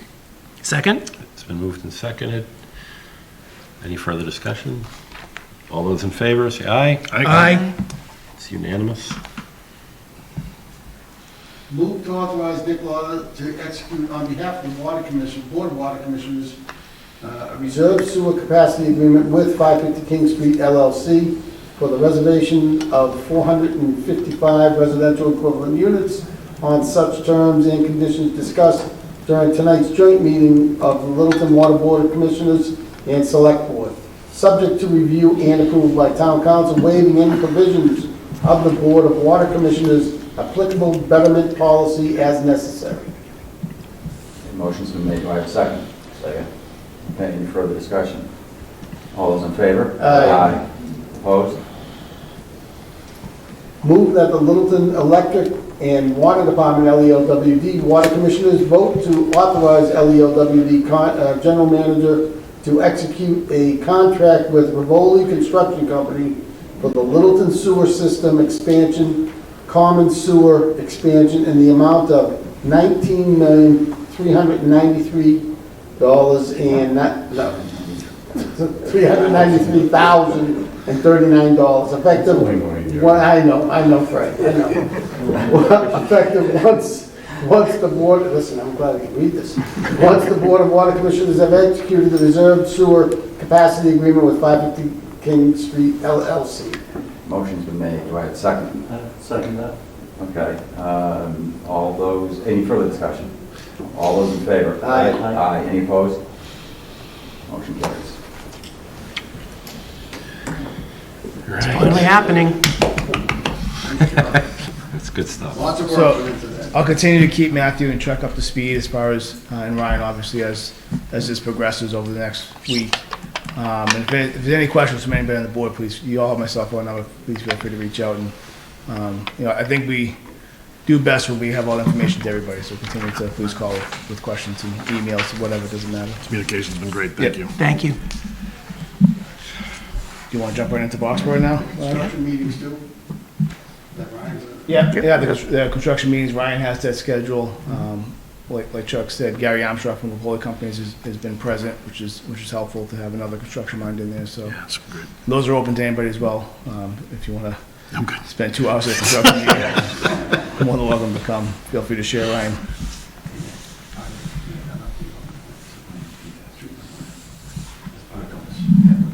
Okay, yeah, all right.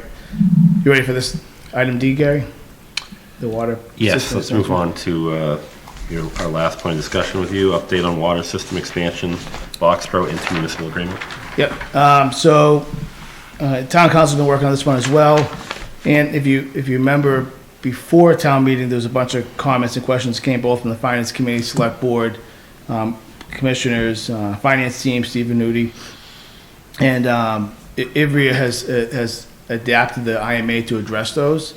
I believe it's going in front of the Boxborough Select Board on June 12th.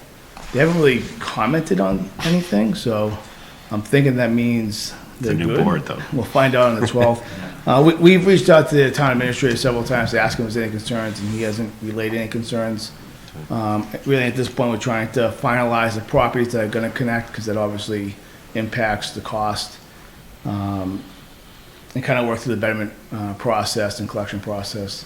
I think the collection process was the biggest concern, both from the select board and the finance team, so we'll try and make sure the IMA addresses that, and Steve's been very active in those calls, which is helpful to have them get those direct comments to the town council so they can be incorporated into the IMA.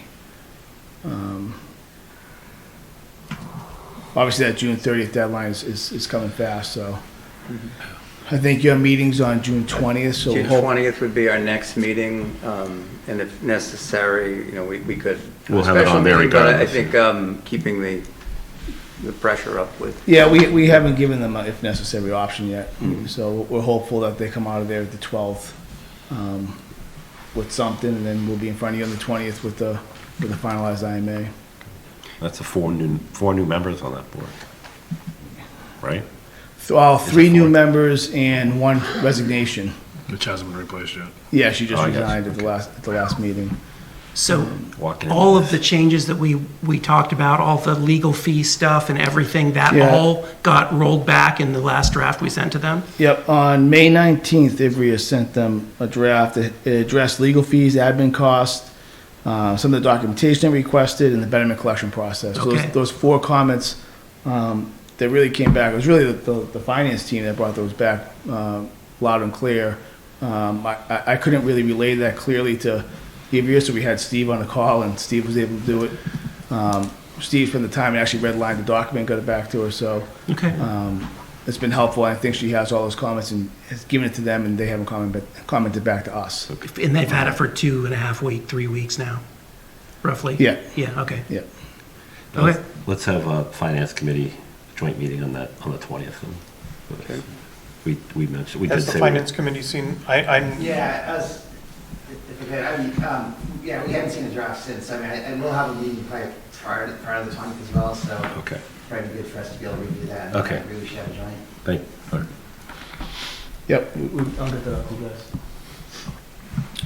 And Jimmy was asking, as part of this, kind of an update on Wickham treatment plant, which is probably prudent because this new well is going to tie into that. But the Wickham treatment plant right now is going through startup processes. So the major part of the construction is done.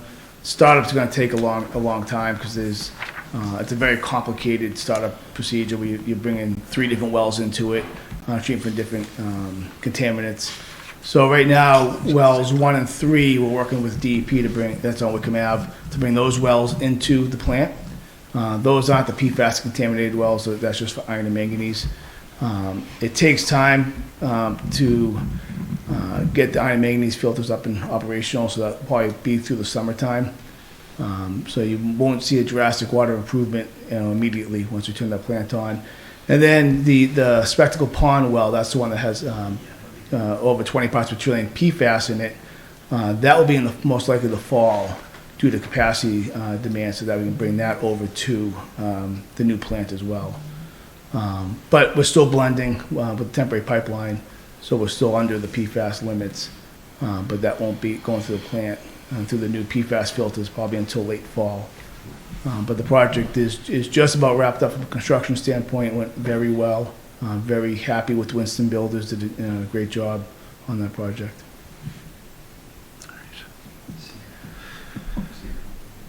Cedar Hill, okay. Making you work for it tonight. I know. Come on. I don't know how that ties to Boxford, but okay. Cedar Hill, that's online. That went online, I think, probably maybe 4 to 6 weeks ago. 2 weeks? A couple weeks ago. Weeks ago. That contractor wasn't as good as Winston Builders. We won't name them tonight, but Dave Ketchum from our staff did an incredible job at managing that project as best he could with the contractor that we knew was going to be difficult, but they were over $1 million lower than the second low bidder. And they do a good work product. It's just the scheduling and the time and the manpower. Anybody that lives in the lake area saw how long that project took, how messy the site was, and the residents have been incredible supportive of that project. So we really want to thank the residents for bearing with the bad contractor. But the tank's online. Right now they're doing the, because there are cell antennas on that old structure, so that they're transferring from the old to the new. Only one cell company can go at a time. And then once that's complete, and the town's infrastructure's already been transferred over, so it's AT&T's going now, then it'll be T-Mobile, and then the old tank will be demolished. Before the end of this year, we're looking.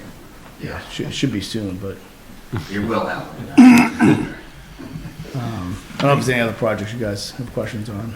So on the IMA for Boxborough, there's been a lot of requests for the properties in Littleton that you're passing by that aren't currently served by town water, that we reach out to them about potentially hooking up, so. Yeah, so what the commissioners decided to do was to have, because it got complicated with the town of Boxborough on charging them a betterment based off of infrastructure in Littleton. And we didn't want to go through an opt-in, opt-out process with anybody because there was a disaster with the sewer project. So we're gonna, with our own enterprise fund, cover the cost of that water main from wherever it ends to the Boxborough town line. And then it'll be available to people to connect either, I think Moore Lane was the one that came up at town meeting. So obviously the residents of Moore Lane would have to work with us to install infrastructure down Moore Lane, but they're not rushed to make a decision. The water main will be at Wickham Ave, ready for them to tap if they want to. And that would just be through connection fees, not Through connection fees and Yeah. whatever private infrastructure they need on Moore Lane.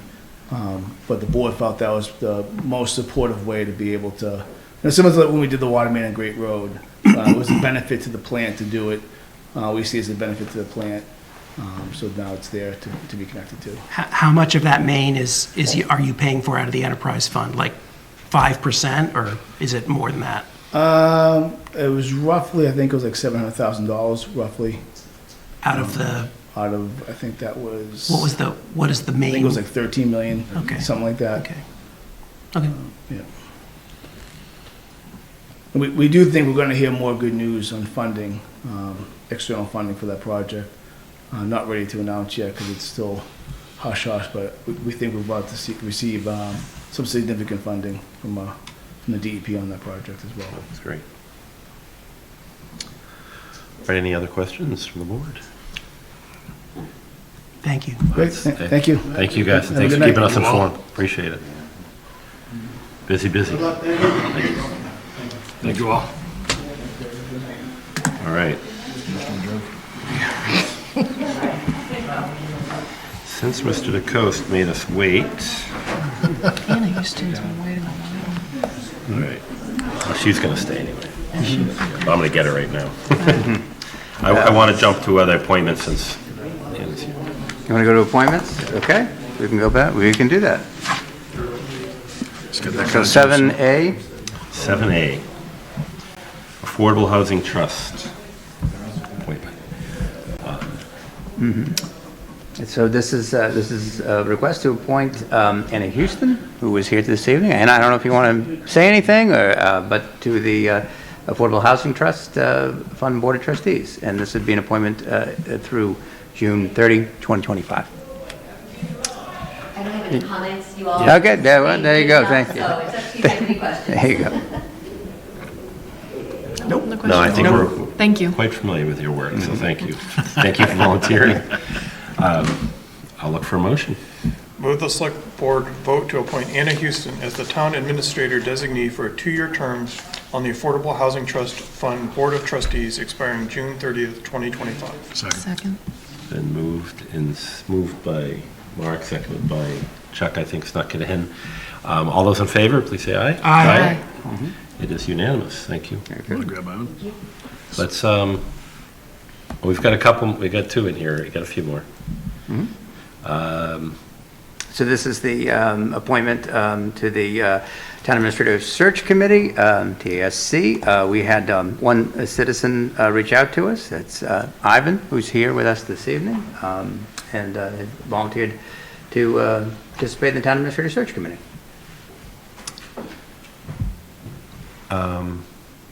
Yeah. I can speak, I mean, Ivan's been on a couple of other search committees, so very familiar with the process. Thank you for stepping up. If you don't have any discussion, we can Well, he's been on other ones and we're still looking again. Not Good necessarily. point, Mark. What does that mean? Well, you Mark, would. the record still Touche. Move that the select board vote to appoint Ivan Pegasic as the citizen at-large member of the town administrator search committee. Second? Moved by Mark, second by Matthew. All those in favor say aye. Aye. All right, unanimous again. Okay. Ivan, if you could just get to the town clerk's office to be signed in, same thing. But Anna's not here, but if you let her know. Okay. We have another appointment. All right. We have a lot more.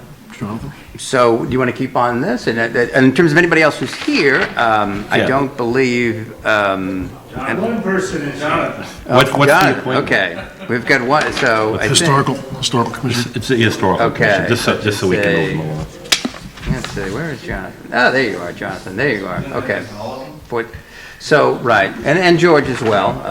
So, we're putting, so this item, which is item 7C, Mr. Chairman, is just basically a reappointments of existing parties. So, did note that Jonathan's here as well as George Sanders for the Disability Commission. So the request, we have information here and links to other pieces here, but basically the request to you is to approve of the slate of appointments in the table that's included in the select board packet.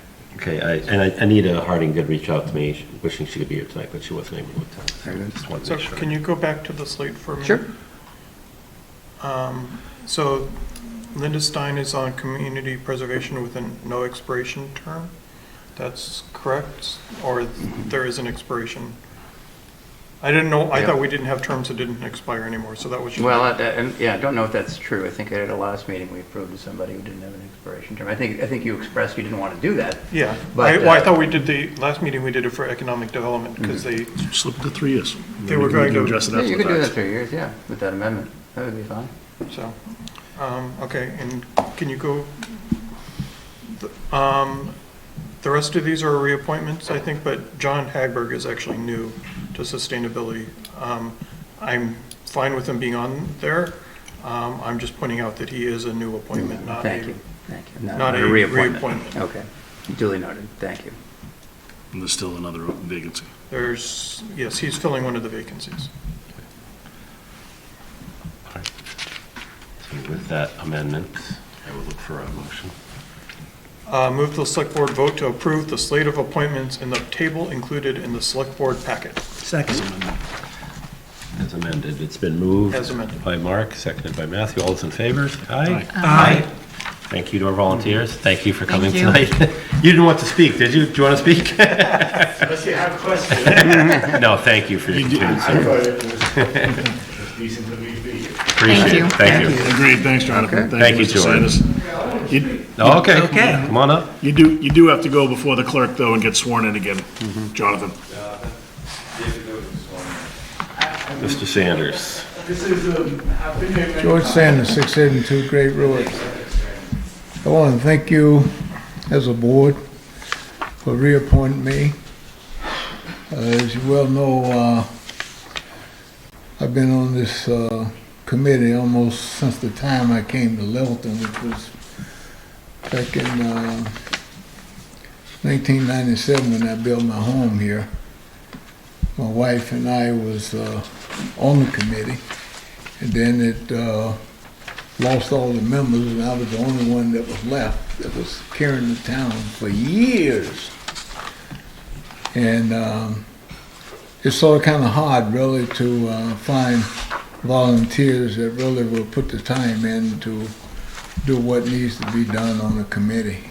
And I have to tell you that when the town appointed Diane to that committee, she's a very dedicated and hardworking person, and she really just does a fantastic job. So I told her that she could stay chair. I had been vice chair, and I just want you to know that she is a great chair for the town, and she really takes things serious and look at what is going on and what the committee can do to help people. So I just want to thank you for having people on that committee that I know of that really tries to take the ball and run with it.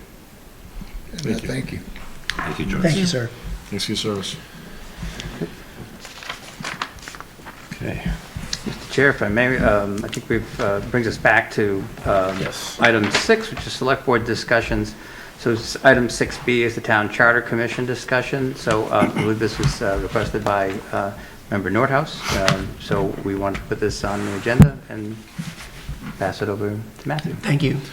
So I believe we had a document which was circulated 4 weeks ago that was described the role of the ad hoc charter, the ad hoc committee to form a charter commission. I do want to discuss Mike Zeldin's comments about, are we getting ahead of ourselves on this? In my opinion, one of the reasons that I originally brought this up was because I felt that in the search for a new town administrator, it potentially could give us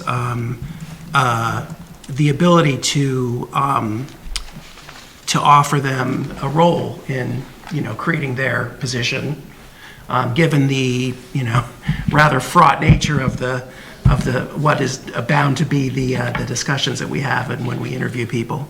Assuming we get people who apply. So that was one of the reasons. And the other reason was when I did review the charter, the rationale for creating a charter commission, a lot of the issues that we saw were directly referenced by that documentation. Things like, unclear roles and responsibilities in the executive branch, turnover of staff. There were a number of other ones. So I guess I'm curious what you all think about Mike's comments. Are we overreaching here, and are there other things that we need to address first?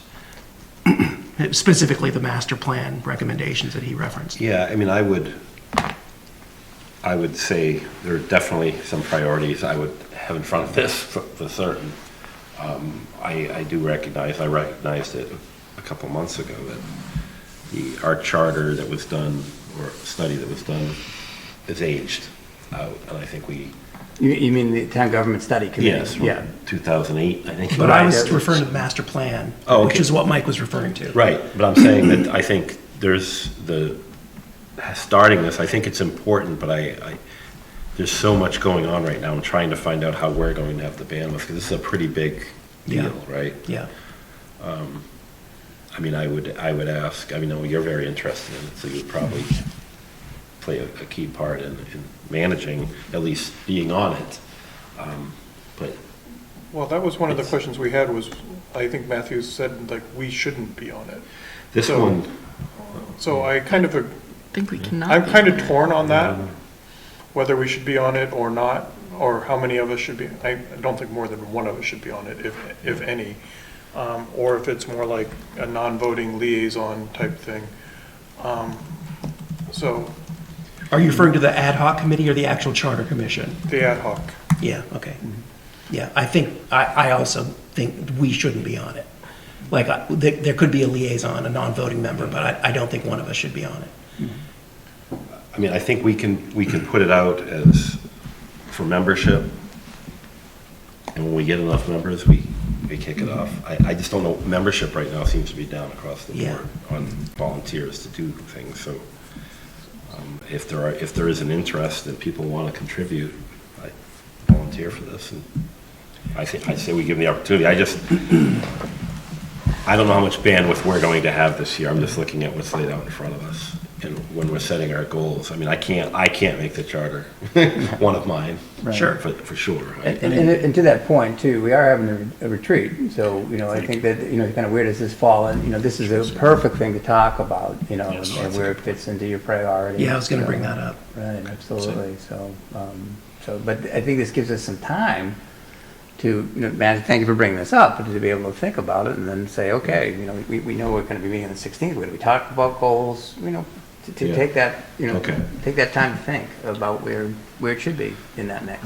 And I think I don't want to sort of just say, oh, well, let's throw it out there, and if people sign up, then we'll do it. Like, no, like, either we're doing it or we're not. And I'm fine with waiting and talking about it during the retreat in more depth, because I do understand, like, you know, we have always, every year, overcommitted on the goals and had way too many, and none of them got done. Right. So, yeah, I understand the concern of spreading ourselves too thin and looking at too many things at the same time.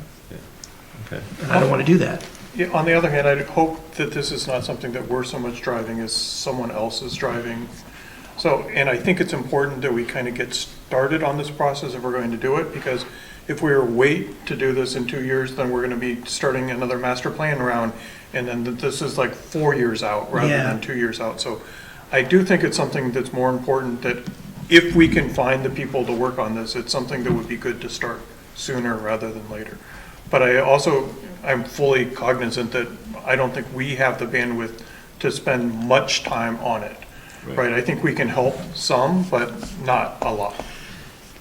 Most of the communities that I'm aware of that have instituted a charter commission, it didn't come from the governing body. It came from grassroots. It came from the populace. You know, and so that's.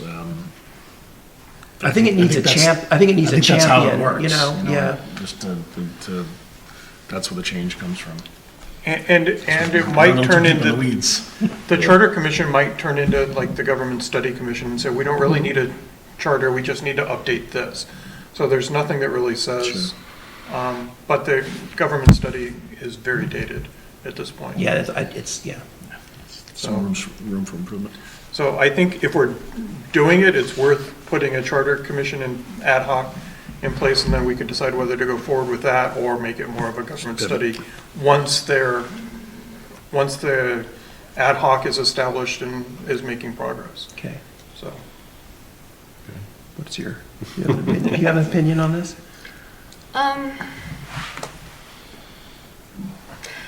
You know, I support the charter in the sense that it forces us to sit down as a town and make some really concerted decisions and think things through in a way that we haven't done and at a level that we haven't done ever. And I think that we are, and I think I've said this before, I think we are reaching a point in our growth where that's called for, less of an option and more of a necessity. And I think, to Mark's point, if we're going to do it, we should probably start thinking about it. We should do it sooner rather than later. To me, our growth and the charter sort of go hand in hand. And as I see us growing as quickly as we are, and with new projects moving ever closer on the horizon in terms of growth, I see the need for the Charter Commission looming a little closer as well. That being said, we need enough folks to do it. And we had how many blank positions on the ballot? Yeah.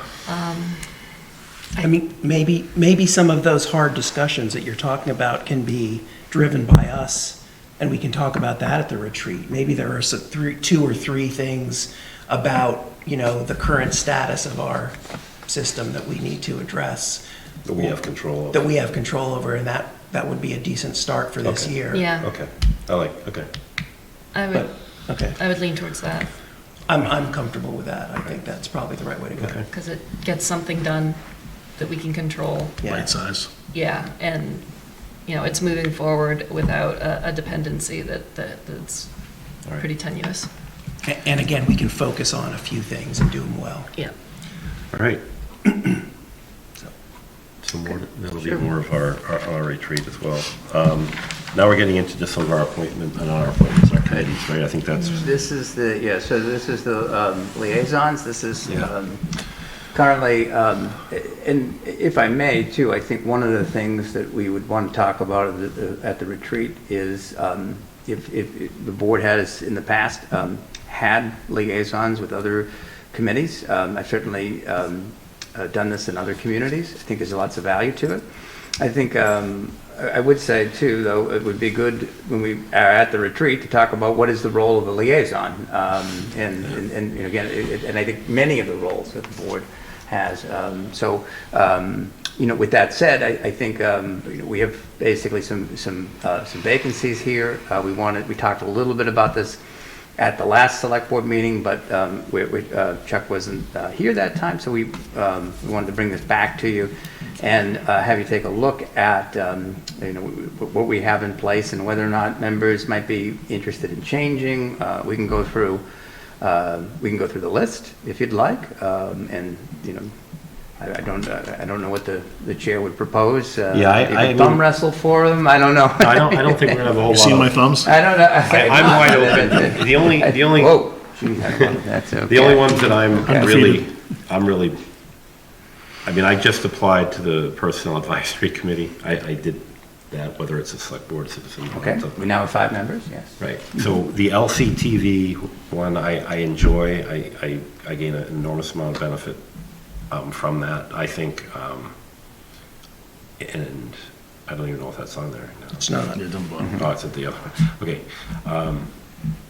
But I'm, like I said, I'm wide open to if somebody, Mark, I think COA, I think they requested Matthew to. Yeah, I mean, there's so many of these. What is it, like 20 here? Yeah, I mean, we can go down these and we can. No, I'm just like from a larger point of view, like from a higher level. Do we need what it? are we doing? Like, like why are we putting our names on these things if we don't have time or attention to spend on any of this, right? Like, Well, I think initially I said, let's find the boards that are going to be really hot button ones this year. On any given year, these things fluctuate on CPC is becoming a critical thing. We know that's coming up. Different committees become very important on any given year, and I don't know. So I view these liaisons and probably the boards and committees down below as, I'll just pick on the Agricultural Commission, right? Yeah.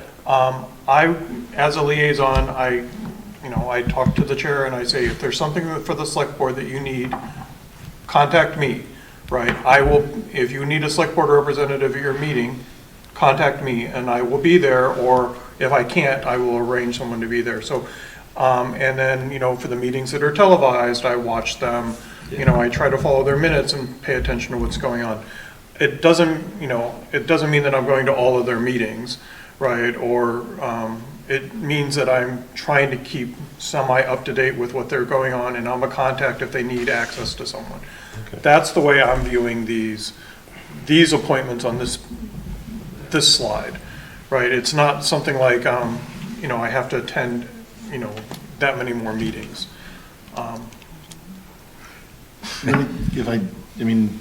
There's 3 vacancies presented by Cindy not being on the board any longer. Karen being a new member who wasn't appointed to anything. I would ask, is there anything in particular that you would have an affinity for that maybe one of us would slide aside for, or maybe we just slot you into those 3 vacancies just as not as placeholders, but there are vacancies there and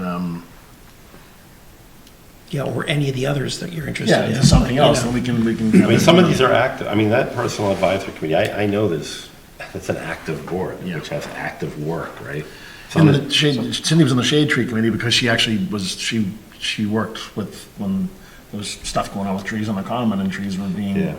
She looked into it, and therefore we said, well, you'll be on the Shade Tree Committee. And so it was very proactive on her part. It wasn't reactive. By us just saying, okay, you're on the Shade Tree Committee. And some of these are kind of a meeting. Some of these are kind of like, I don't think the Common Committee meets, right? No. So that's in name only. Yeah. What about why is there no one liaison with the Board of Health, for example? Like, what's the rationale between the ones that we do have a liaison for and the ones that we don't? Yeah. Like I would put the Board of Health as a higher priority than the Taxation Committee, for example. And I think that's why there's a gap there. It could absolutely be. It really depends upon board interest and capacity. But I would, it's. And look, I think to Matthew's point too, being realistic, it's a lot to ask. We already, we've all got jobs, and it's it becomes a question of what that role should be and how much you can give of yourself. Yes. So there's, some of these are kind of natural, like the Board of Library Trustees, I watch their meetings anyway, just to make fun of them, if nothing else. And the Community Preservation Committee, I am more than willing to step up and help with that. Matthew's already on the Housing Authority, so we don't actually even need a separate representative there. And I basically talk to Chase all the time on Conscom, so I'm kind of already the de facto liaison. I didn't even realize I was, but I am, so that works out nicely. I like shade trees. I'm happy to help with shade trees. Okay. Check. I'm a big fan of that. Maybe Light and Water should be me and Chuck instead of Chuck and Mark. Yeah, I don't know, I agree with that too. Okay, so let's change that one. So that gets to. I would say if, in terms of just, interest and that kind of stuff, the PMBC I'm interested in. Done. Take it. And actually, I've been talking to the Historical Commission a lot lately, so I'll take that one. Okay. Now, did you want the Council on Aging, Matthew? Yeah, I'll take Council on Aging. I'll take BPAC if you don't want it anymore, Chuck. If you want it, that's fine too, but I've been going to all of the things. Yeah, well, so. thank you. It's a bandwidth thing. So Mark's taking And then, Did you get that right? So I want to give up the open space and recreation, because I'm gonna have a lot of other stuff, so someone else want to take that? If no one else wants it, I'll take it, but. but is that the Open Space and Recreation Plan Yeah. Implementation Committee? Is there any reason that's not, paired with the Parks and Rec Commission? It's not actually a park and rec function. Yeah, it's. That's a good reason. It's more passive recreation, I think. Well, it's the getting the report out by November, basically. Yeah, that's a time-limited one. Yeah. Okay. Gotcha. I tend to go to all of those, well, I missed the last one, but I don't mind taking that. I'll be at the meetings anyway. Open space? Yeah. Okay. Karen, if I'm signing up for anything that you want, feel free to take it from me. What have you signed up for? I have no idea. I want it all. You want Clean Lakes? I can take Clean Lakes. Okay, you got it. But even that's kind of, they like each of the lakes has their own association. Like Melissa's a member of Yeah. the Long Lake Yeah. Association. And there's Mattawanakee has one, Spectacle Pond has one, Yeah. Mill Pond has one, Poor Mill Pond. We tried. I know. I mean, Corps of Engineers didn't want to play. What does Sarah do? Sustainability. We could put that one, I'll do that. please. Yeah, I didn't even know they had a meeting Thursday night. And no communication. Yeah, take sustainability. I'll take sustainability. Okay. I think that covers our gaps unless there's anyone. The only one we didn't, no Cultural? one signed up for is Cultural Council. Okay. And right, if no one else You can slot me in. volunteers, I'll. You can slot me in.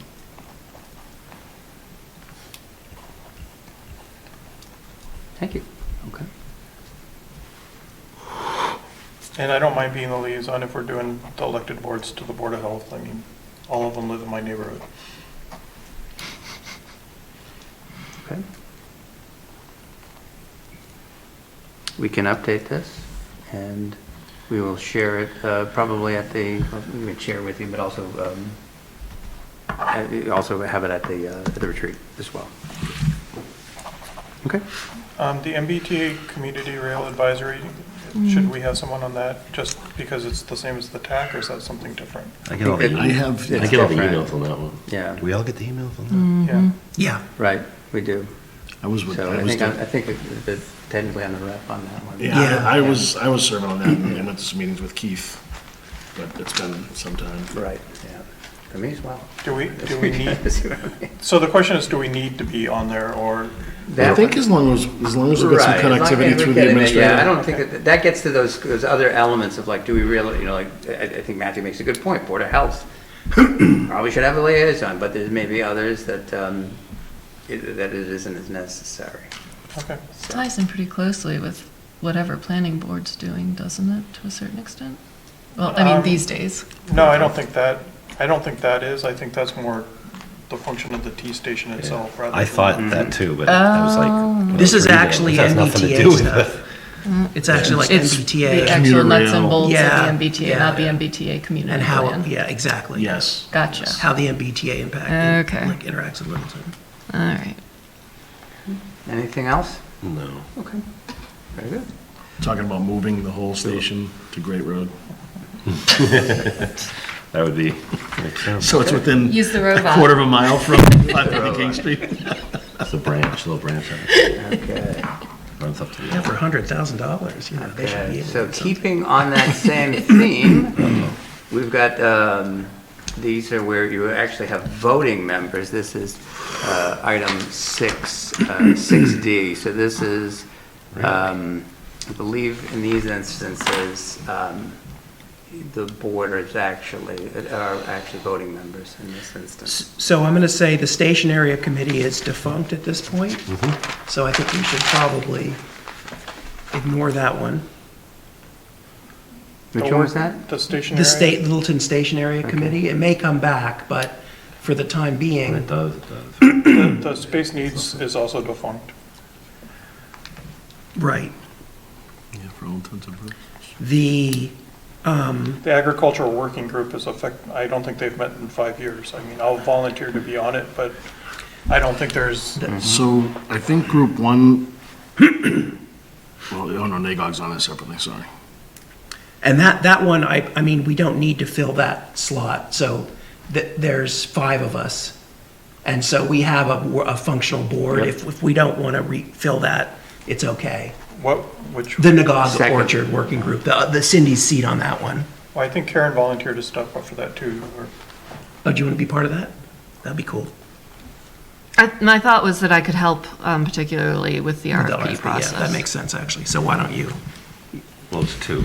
get Yeah, on the it's bus? 2, so. Okay. Okay. Is that a yes, Karen? You want to? Yeah, that's a yes. The only other, I think Affordable Housing Trust Fund, does that meet, that's not, that's, It's, no, Anna's on that. yeah. So I'm on the Affordable Housing Trust. Oh, that's why we said we don't need to. Well, no, that was the Housing Authority. I'm also on the Affordable Housing Trust. So I think that I am 5-member board? 7. 7. And I think It's I'm 3 from not, planning. yeah. I'm trying to remember. I think I'm the town administrator designee, not the select board rep. So if we want to, we could change me to the select board representative and give, and appoint someone else as if we wanted to do I think that. that's wise. Okay. It's just, So I think we'll need to vote with that board to make that change. And Ryan, you can appoint somebody else. Okay. Does that make sense, Ryan? Yeah, so Okay. this is for, The Affordable Housing Trust. Affordable Housing Board of Trust, okay. All right.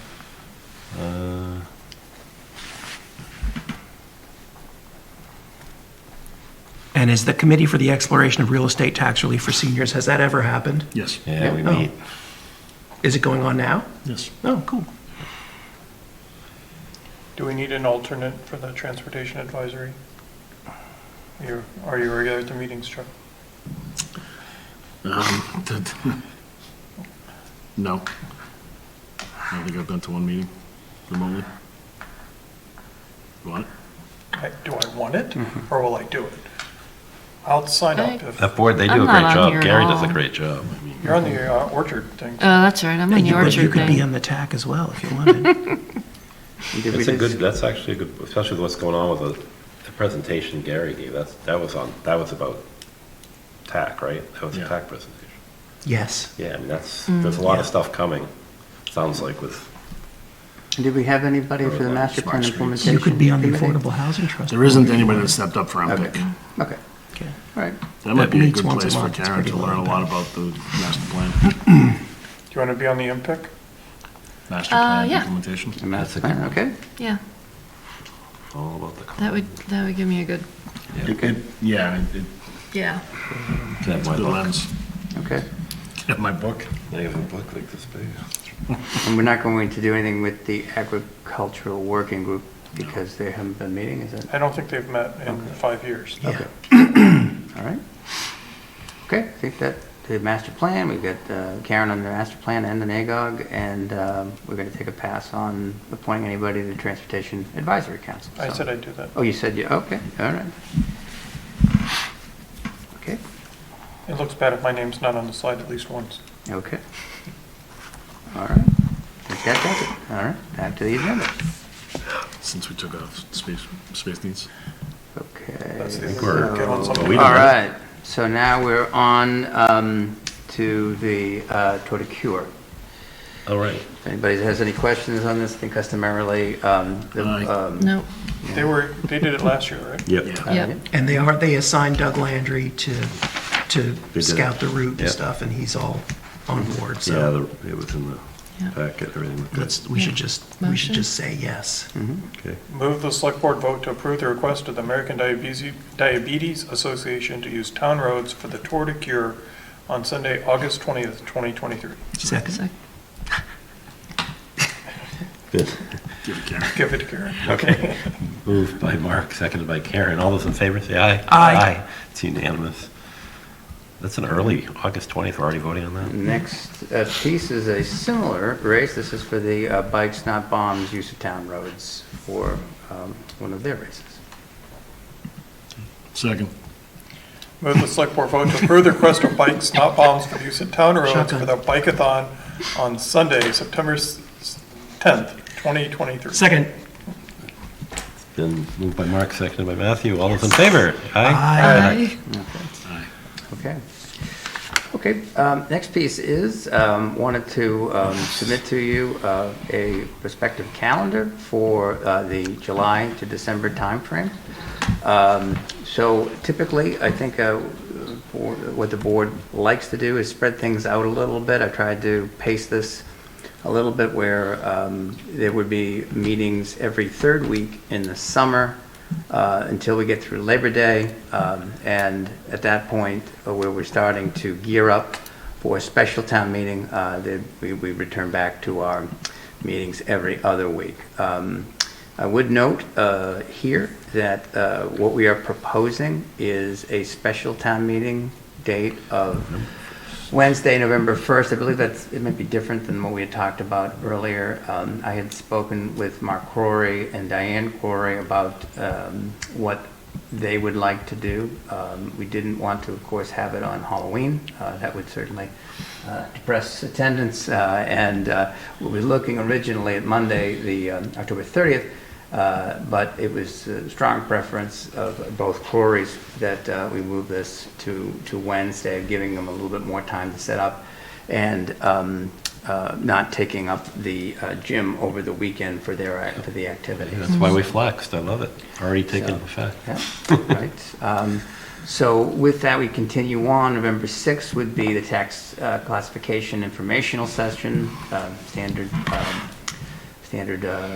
meeting, and then the actual classification hearing we would schedule for Monday, September 20th, and then 2 meetings in December, and that should wrap up for the year. So I don't know if the board had any.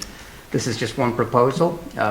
We can, of course, change all of these meetings and all these dates. Just this allows us to get our calendar together. We'd be coming back, I think, at another meeting in the near future also to give you a preview of what schedule we're looking at for the November 1st special town meeting as well. So I'm sorry if I missed it. Why is the September 26th one optional? it depends. If you remember, in September, we're gearing up for the special town meting. So it may be times that, for the warrant, Okay. to close things out, it may be something we have. We wanted to put the date in there, and if necessary, we can. That's fine. And again, the board always has flexibility with this, but I especially wanted to lay out the summer months so that the board and myself could make vacation plans and try to get out ahead of that. So I have a couple comments and questions. One is the November 1st, we should just run it by and make sure that that's not when like the middle school play is going to be that weekend or something like that. So we're not conflicting with that. Yeah. I think we've already reached out. We haven't heard any negative feedback about that. So. And And the Tuesday meetings, I just ask, we either reach out to the library or do them in 103,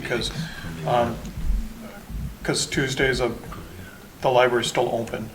Right, so it's, they kind of reserve the room.